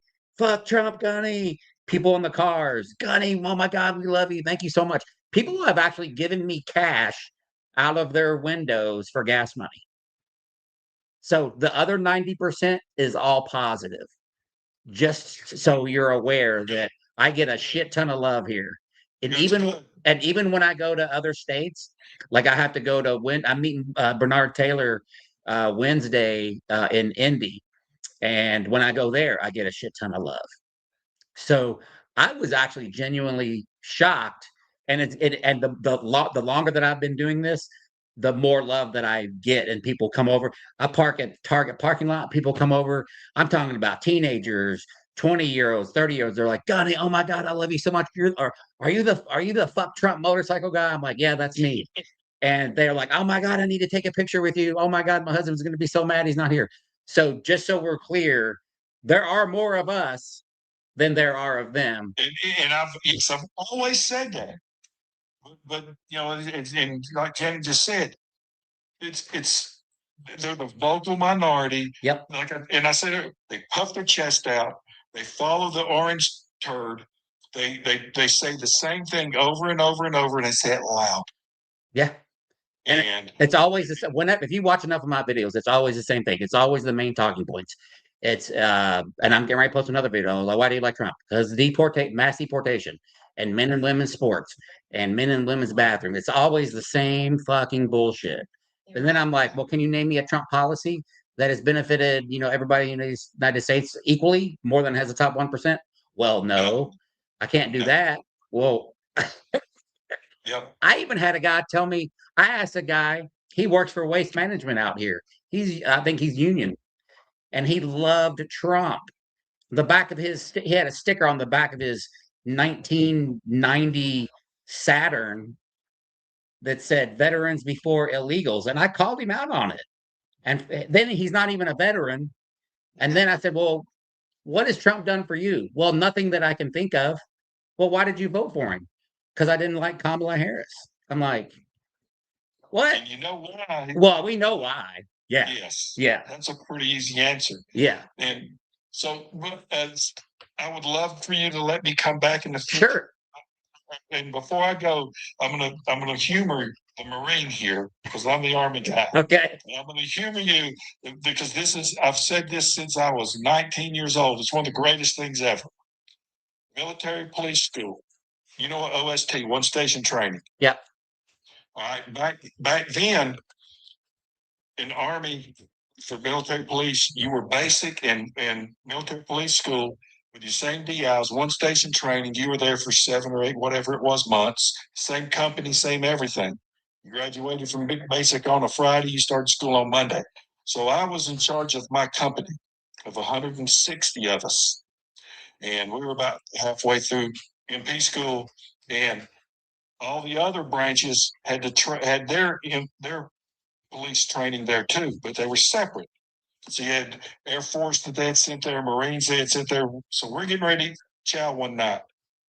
And I've got our guys, there's 160 of us in formation, and I'm in front. I think I'm somebody. And these Marines walk out. And they're sashaying around, and we're in formation because we're still in training. And this guy walks over there, and he realizes I was the big athlete back then. I was a big, strong kid. And he kind of walks up to me. There's about 30 or 40 of them. And he comes up to me and he goes, hey. And he kind of he's right nose to nose with me. And I'm at attention. And he goes, there's about 150, 60 of you.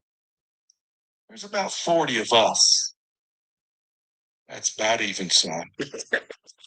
And they turned around and they walked off. I mean, that's the coolest this day. That's funny. It's one of the coolest things that ever happened. I'm just standing there and go, damn, that's pretty awesome. Oh, Jenny Faye, $10 super chat. Please take her hateful face off the screen, Gunny. She's a disgrace. Doesn't deserve to wear that shirt. Hugs to you and Mrs. Gunny and all the peeps in the chat. Thank you so much. By the way, Jenny, you are now entered in the shirt drawing. Let me write you down. Hey, David, do you follow facts, Steve? You know, let me tell you this, and then I'll answer that. The answer is I don't think so. Somehow, I about a year and a half ago, right before the election, people talked me into getting on TikTok. Mhm. And one day I had like 10 followers. The next day I had like 11. And then I started making videos at my office in the morning by myself, just talking, angry. And the next thing I know, I've got like 50,000 something followers. Oh, shit. Damn. But I don't understand. So, but anyway, I own a business in a small town. Yeah. And my family members are going, hey, man, hey, so you kind of quit making videos and doing all that stuff. I have a lot of followers and I've followed a lot of people, but I'm just now now that's why I came here today. I'm going to get back in. I have a voice. Again, I'm not going to get into all the details. People know my family here. Sure. And I don't give a shit about what happens. If we don't use our voice, you know, democracy dies in silence. Yep. And democracy dies in darkness. Yep. And by God, we got to stick. So I don't know if I do or if I don't, but I'll make sure that I follow everybody. Yeah. Yeah. I know I'm following Johnny. The reason that I say that, and you can actually find Steve with Facts Still Matter on YouTube as well and Facebook. He has an incredible show. I mean, that's how I started to get to know and listen to Steve and the way he speaks and how he breaks things down and how he talks. I listen to him in the morning because, see, I'm in California, so it works out perfect for me because he's up at 5 and doing his thing. I'm up at 5 getting ready for work, and I'll sit and listen to him all morning long. And I've learned so much, and I appreciate everything he does. It's so great that I'm bringing him, like literally, we are paying for him to come out here and give this talk in Shasta County, which is a bright, flaming red county inside blue California. So my encouragement to you is if you have time, find him on YouTube or Facebook or TikTok and just set notifications so you can listen to his show every morning. Janet said she found him, 2 of them on Facebook. She does. Which Not Facebook. I'm not on Facebook, just to be clear. Oh, I'm sorry. I'm sorry. You're all good. TikTok. But she's doing it as we speak. Thank you. I love Janet, by the way. Yeah, me too. Let me tell you something. I'm gonna tell you something. This is the God's truth. When we've been together since we're 19. She's still the most beautiful thing that's ever walked the face of the earth. But she will kick your ass in a heartbeat. She is fierce. I don't say. Does Janet want a sister wife? I'm gonna tell you, Janet, you know, and again, if I talk too much, just say, David, shut up. We were 19-year-old kids just dating. And remember Hardee's? Yeah. The Hardee's. We left the nightclub and we went down to the Hardee's to get a hamburger. It's a 24-hour place. And she goes, I'll go in and get it. And I look up and she's got this guy with her coming back to the car. And she tells me that we need to get him to the VA hospital in Asheville. And he had been in Vietnam and he needed to get to the psych ward. And she said, we'll get you to the psych ward.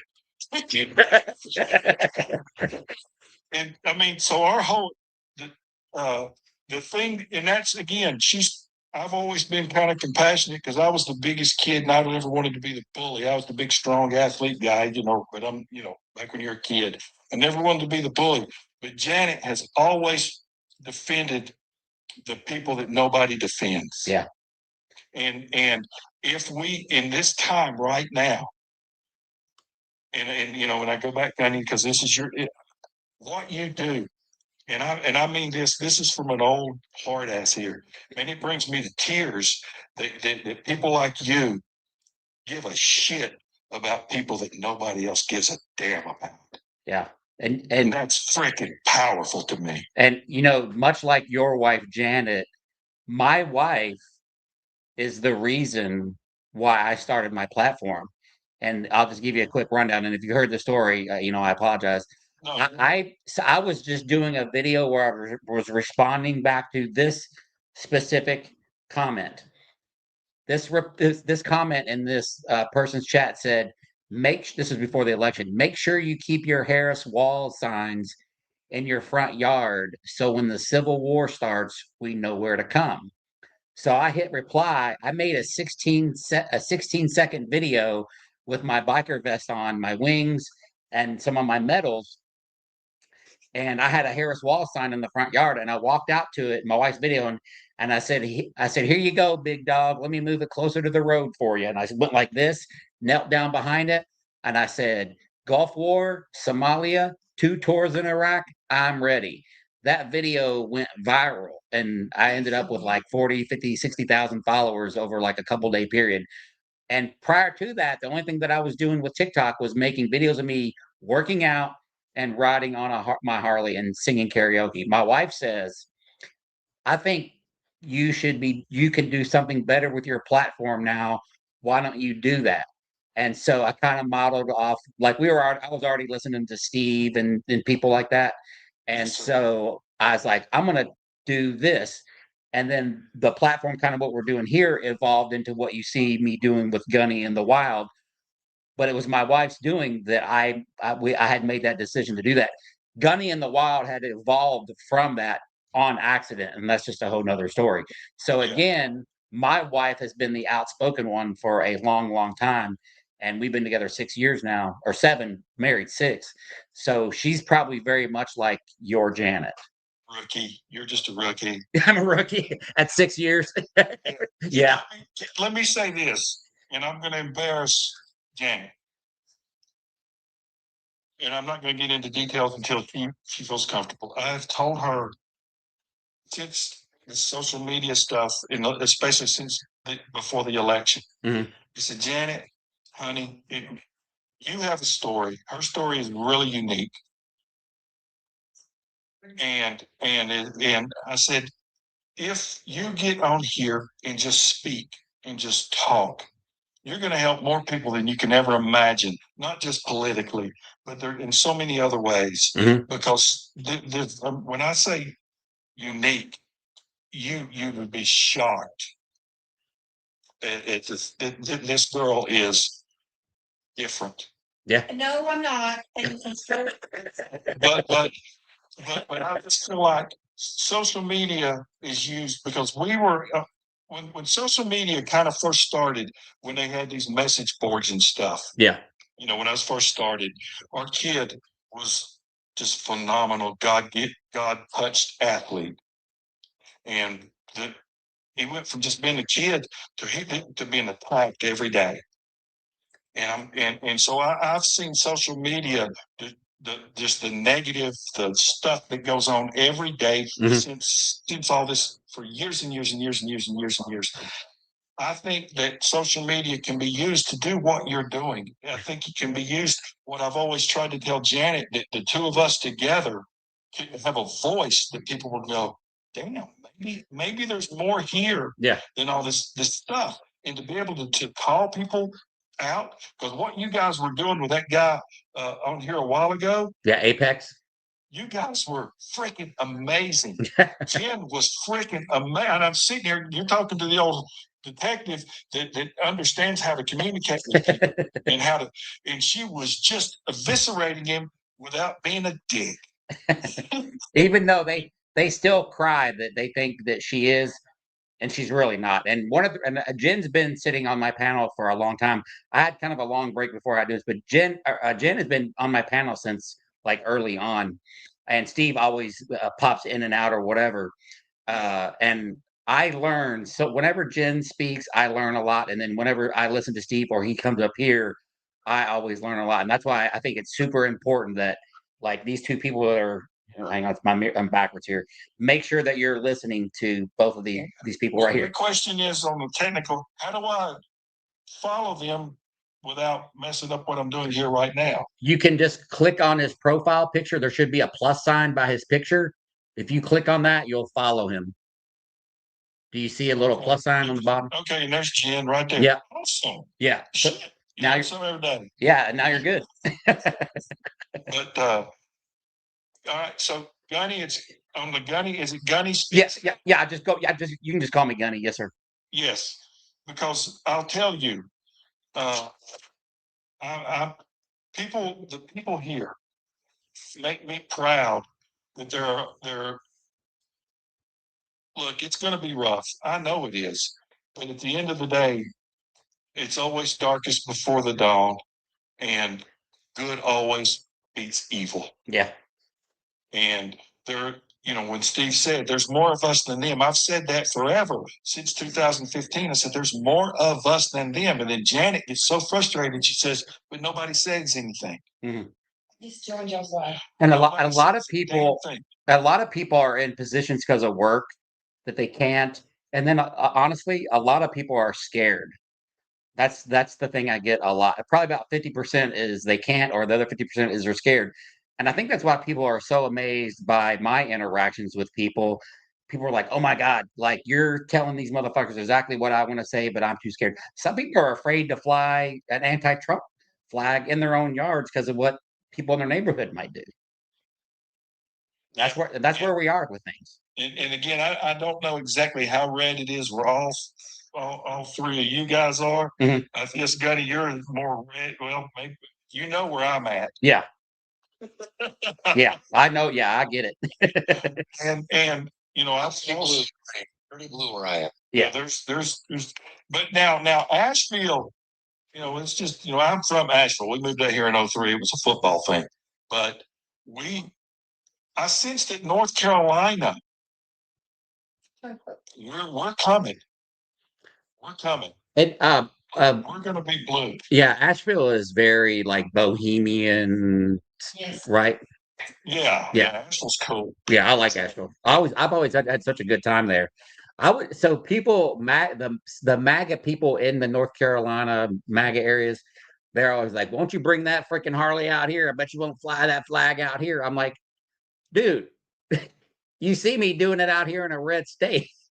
Yeah. I'm like, and anyway, and I'm going to Indy next week. I'm supposed to be going to Central Florida, to Cape Coral, but I really would like to go to North Carolina, like a real MAGA area in North Carolina, and up where you're at. Hell, I could just ride the Blue Ridge Parkway up where you're at. My house is to hit the SoCo entrance to the Blue Ridge Parkway is about 6 minutes. Yeah. So yeah, you come stay here, man. You can have the whole upstairs of the house. Okay. Hey, I got to read a super chat down here on YouTube from Vonnie Moonen, 9.99 super chat says, "In memory of my wife, she loves seeing you and what you stand for. First ever reel I saw of you was from her. She came home with and went, 'You got to see this guy in Walmart.' Walmart parking lot. Isn't this great?" And I'm sorry for your loss, Vonnie. Thank you so much for that, and I'm glad that I could lift your wife's spirits and hopefully yours too. Thank you so much, Bonnie. That's the best. Yeah. That goes back to what I'm saying. That right there is what this country is supposed to be. That's who and what we are. Yeah, I know. That gives me goosebumps to hear her say that in your response. And I'm not gonna lie, like there was a couple of days, like a few days ago, where I was like this whole gun thing, not because I'm like really scared so much or whatever, but it was like really bumming me out, like getting spit on and having two people with guns. And then this morning I woke up to somebody saying, this guy in this biker group, he said they're gonna find me and they're gonna handcuff me in a parking lot and beat the crap out of me and shit in my mouth.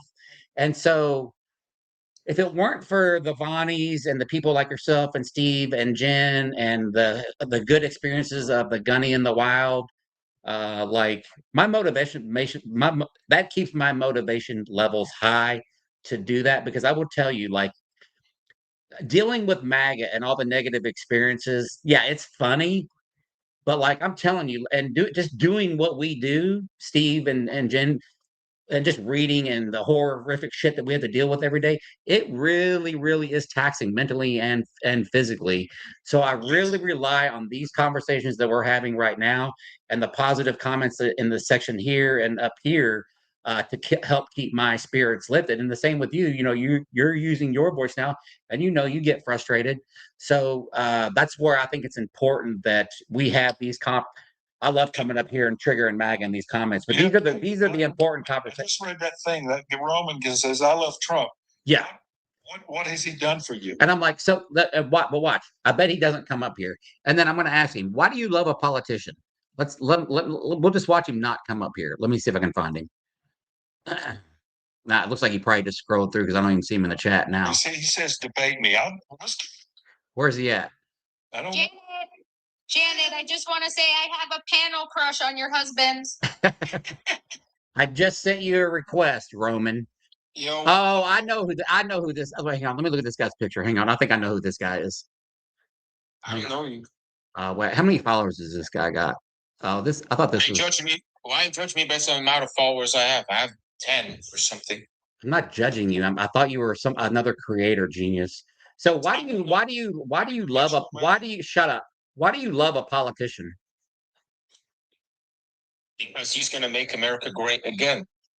Again? So you're agreeing with me that it's not great right now and Trump's in charge? Seems to be great. Well, the one thing I think is great is hang on. I want to tell you, you're saying that he's going to make America great again. Trump is in charge. So are you saying America is not great and he's running the country? America is doing much better than it was under Biden. Give me an example of how you think that's true. Well, there's no longer any Mexicans in my town that are illegal. You know, there's so many ICE members throwing these people out in the millions, which is great. You know, hold on. What is your ethnicity? Yeah, you from Roman? I'm white. No, you're not. You're not white.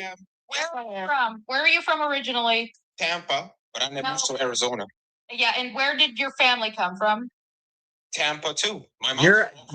Everybody knows you're Hispanic and you're a ladder puller. You're a ladder puller.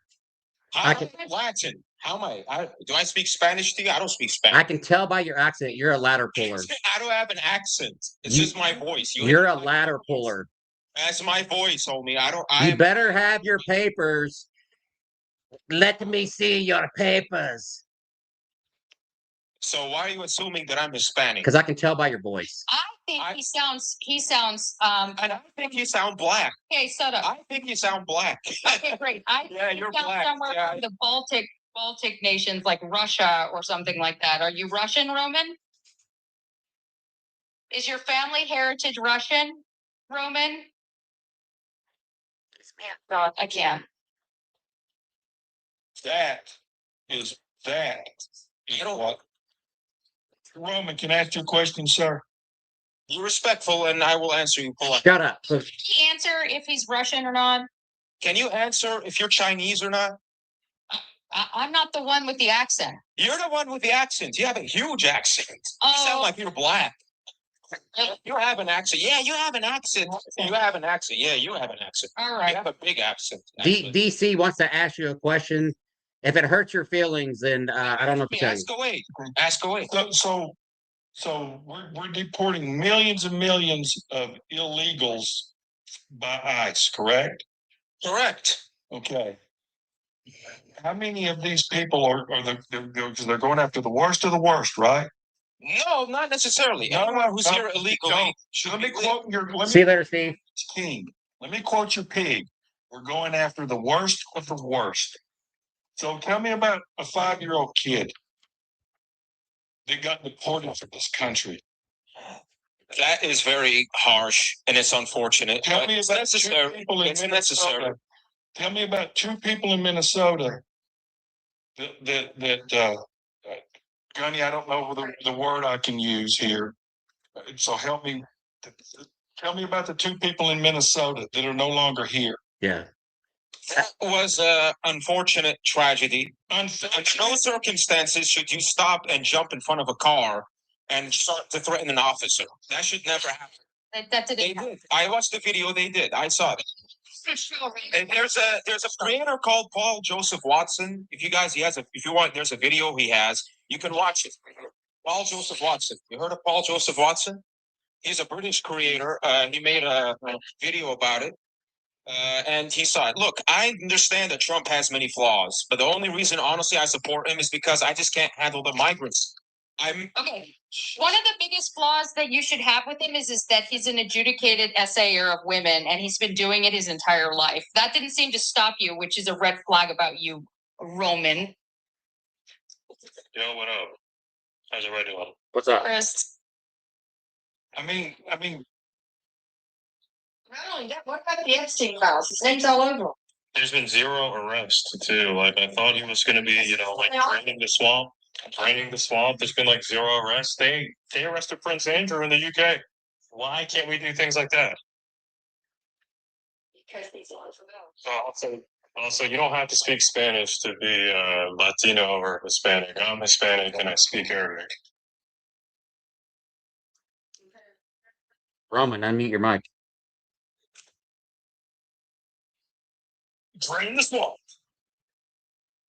Put more garbage in there.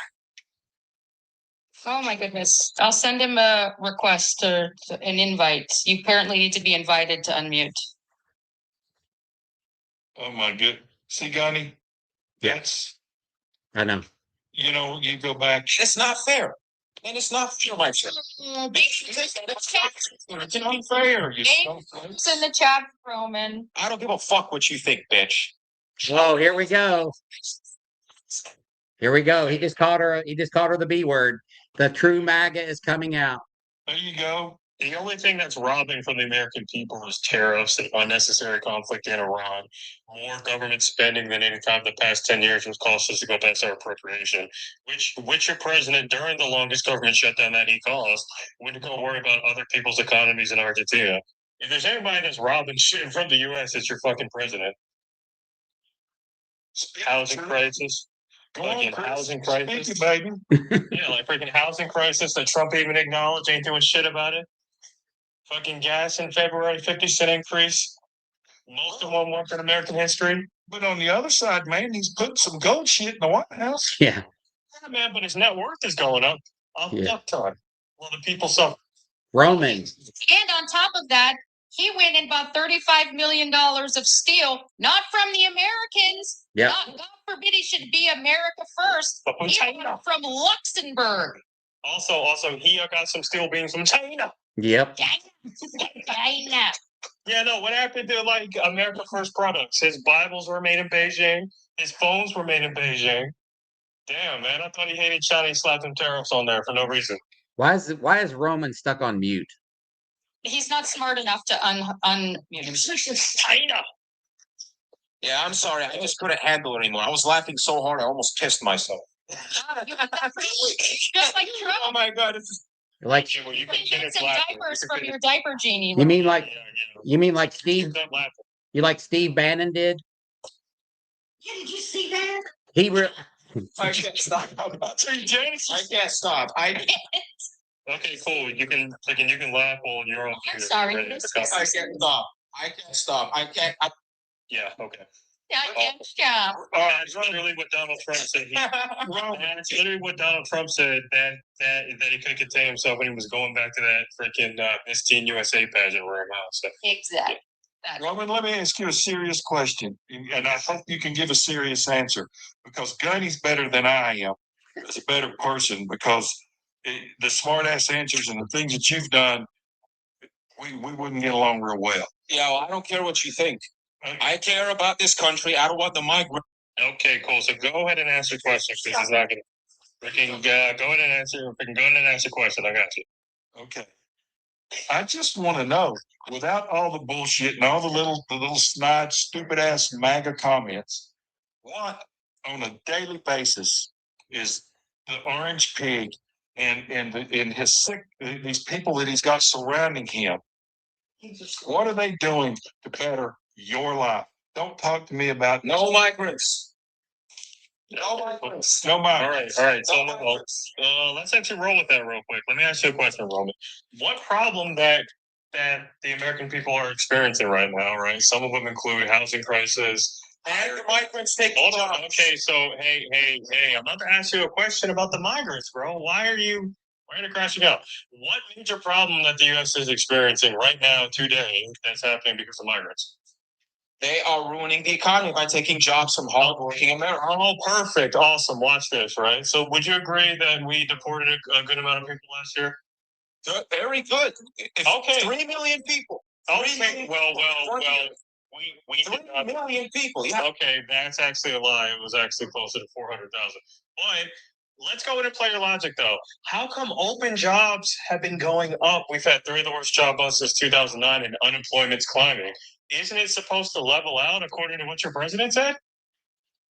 There's 8.4 million open jobs right now. Where's the logic in There was a job crisis under Barack Obama. Remember? Okay, cool, perfect. What about Obama? All right, awesome, perfect. I'm gonna go ahead and answer that part, so that way. Notice how he ran when, like, literally, I proved that migrants aren't the problem, right? So Migrants are the problem. So he made the claim that deportations, right, would cause the economy to get better, but the economy got worse. Now let's go back to Obama, right? His very first year, he inherited the housing bubble, which was caused by George Bush's deregulation policies, right? That started in 2008. Obama came in 2009, and he had to do a lot of legwork in order to go bail out the banks and stuff. Now, back to you. Supposedly, all these deportations are happening. Why is there more open jobs than ever and unemployment's climbing? According to your logic, that should be fixing these things. How come it's not happening that way? It's getting worse. The job market's getting worse. Not in the town I'm in. In the town I'm in, everything's getting better. Okay, cool. All right, cool. So I'm worried about the American people, right? Why is America as a whole? We have 8.4 million open jobs and rising unemployment. You refuse to answer the question. I don't care. I don't happy. My job, my business. Okay, so you don't care. So migrants aren't the problem. I don't care. Yes, they are. They were ruining my. Unless you can make the case, right? Ruining my business. What's your Okay, well, I mean, that's your fault for not having a good business of shit that people don't. Now my business. Okay, so until you start mentioning until you start mentioning America as a whole, a country that you hate, I'm not interested in. I hate America. What? You're still a fucking veteran, you piece of shit. I'm better than you, bitch. I don't give a shit. If you're a veteran, you should know how to talk to a veteran. You And fucking first of all, disrespectful little piece of shit. I'm not Mexican, I'm black, by the way, but okay. Roman, I think you're an oath-breaking piece of shit, Roman. Facts. So guys, I noticed when I asked them about the U.S., they couldn't give me the answer. It's like, oh, my business? So like, bro, you probably sell fucking toilet paper on a fucking Caddyshack. Go freaking, you could go fuck yourself, bro. Seriously. Roman, I have a question. Are undocumented immigrants taking the jobs or taking the benefits? Because I don't think you can you do both? Man, he ran away. He ran. He left. Yeah. Because, you talk about those things, and Janet retired is working in the I still call it the food stamp program, the SNAP benefits. Yeah. And with and we went down and I played golf one day last year, and this lady sitting at the table when we were eating was just going off about the people coming and taking all the benefits. And Janet went. Yeah. It didn't end well. Yeah, because it's not possible. It's just such bullshit. I know. Y'all can hear me. We can Just say this. They pay into our Social Security and they will never get it back. 1 penny out of Social Security. Correct. They pay taxes. They're not eligible for anything. And these people that you can't get that through their heads, they are not eligible for 1 cent of our benefits. But they pay into that system. They pay millions of dollars into that system collectively. Yep. We have a guy Crow that works in that field too, and he talks about it all the time up here. I ran into a guy at the courthouse in a little area called Boonville, and he was like, "Oh yeah, they're taking the jobs," and I'm like, "Are they taking the jobs or are they taking the benefits?" And he's like, "Well, they're taking the federal benefits too," and I'm like, "Well, how can they be doing that? That's not possible." So It's not. yeah, And it's amazing to me, because I go back, my first job as a young investigator back in, this shows you how old I am. In 1984, I worked for the Buncombe County, as a food stamp fraud investigator. oh wow, And I was paid, my paycheck was paid by the county, but it was 75% federal, 25% county. And I walked in an office, there was files stacked all the way around it, and they said, "Hey, go to work." No computers backing up. But anyway, 80% of what I did, all you ever heard was people talking about, and Gunny, you'll remember this. Again, Jen, I don't know how old she is, but they were always talking about, well, they're taking these food stamps, and these people are driving up in their Cadillacs from yes, projects, and yeah, and we see them in the line. 80% of what I did was rural. I was on farms. I was in things that people couldn't believe dealing, and that's the people that were stealing the benefits. correct. And that's the people that were doing the things, the people that looked like us. Yeah, And yeah. all you ever heard, they drove up in that Cadillac. Yeah, And they're at this grocery store. and we know what they were angling by making that comment. Absolutely. Yeah, absolutely. And it was such a shock to me that, again, I was raised in Asheville in my time, but my dad met my mother in Casablanca, Morocco, and all of my family is when he was in the military, and my mom's a little Jewish lady that's a little Jewish French lady. All our families in Paris and Israel, and that's another story we got to deal with it. But in our home, we never heard the things that you hear out in our area here. yeah. I never heard the N word, and it's God is my witness. Never one time in my home did I ever, from my mom, from my dad, even though my dad was thick and it was a war zone in there just for the sickness. Mhm. We got a great family thing, but to be around people that you're prejudiced just because, well, the guy beside me is, or my grandfather was, or this, or Yeah. whatever. And as I got older, I thought, shit, I'm in the minority because I don't give a shit. Yeah, exactly. But I don't get it. It's like that guy that was on here just now, that Roman. You're going to talk about someone because they're Mexican, Yeah, and you're going to Disrespect. and you're going to talk to Jen and call her these names, yeah. because That's nothing. That's like an everyday occurrence with at least one MAGA on here, DC, at least once to her specifically. If they're not calling her the B word, they're calling me an FAGGOT. I'm not even joking.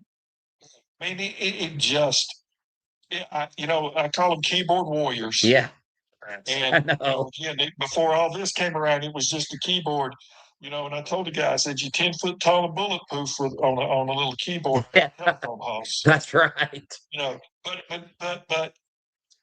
But I think, again, he is the symptom of what we are and what's wrong with us. Mhm.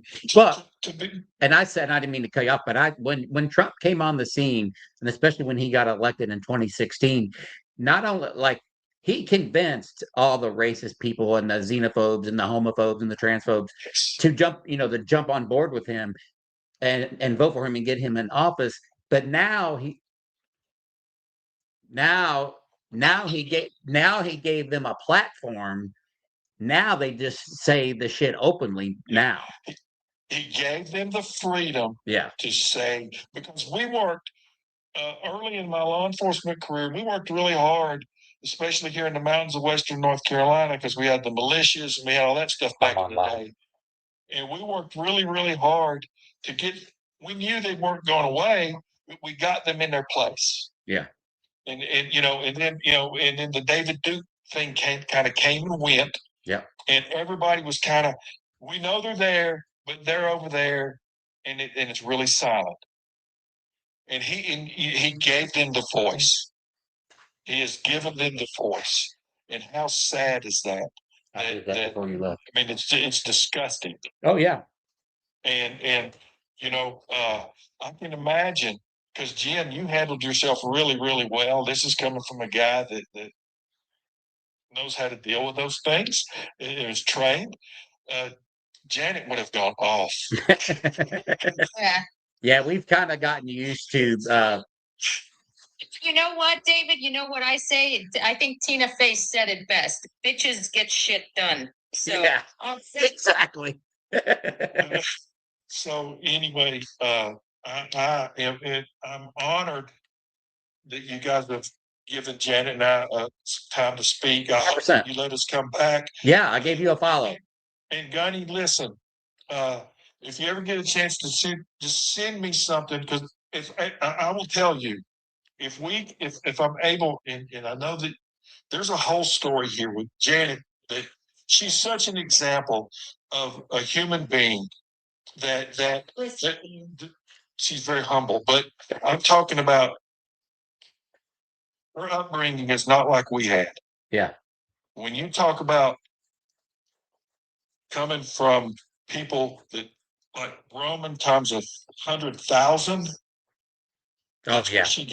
No, man, there's not words to. Hey, look, I got a guy on death row for murdering his 8-month-old son. Damn. Okay. I mean, I'm talking about things that you can't imagine over an 8-month period, and he's on death row here in North Carolina. Man.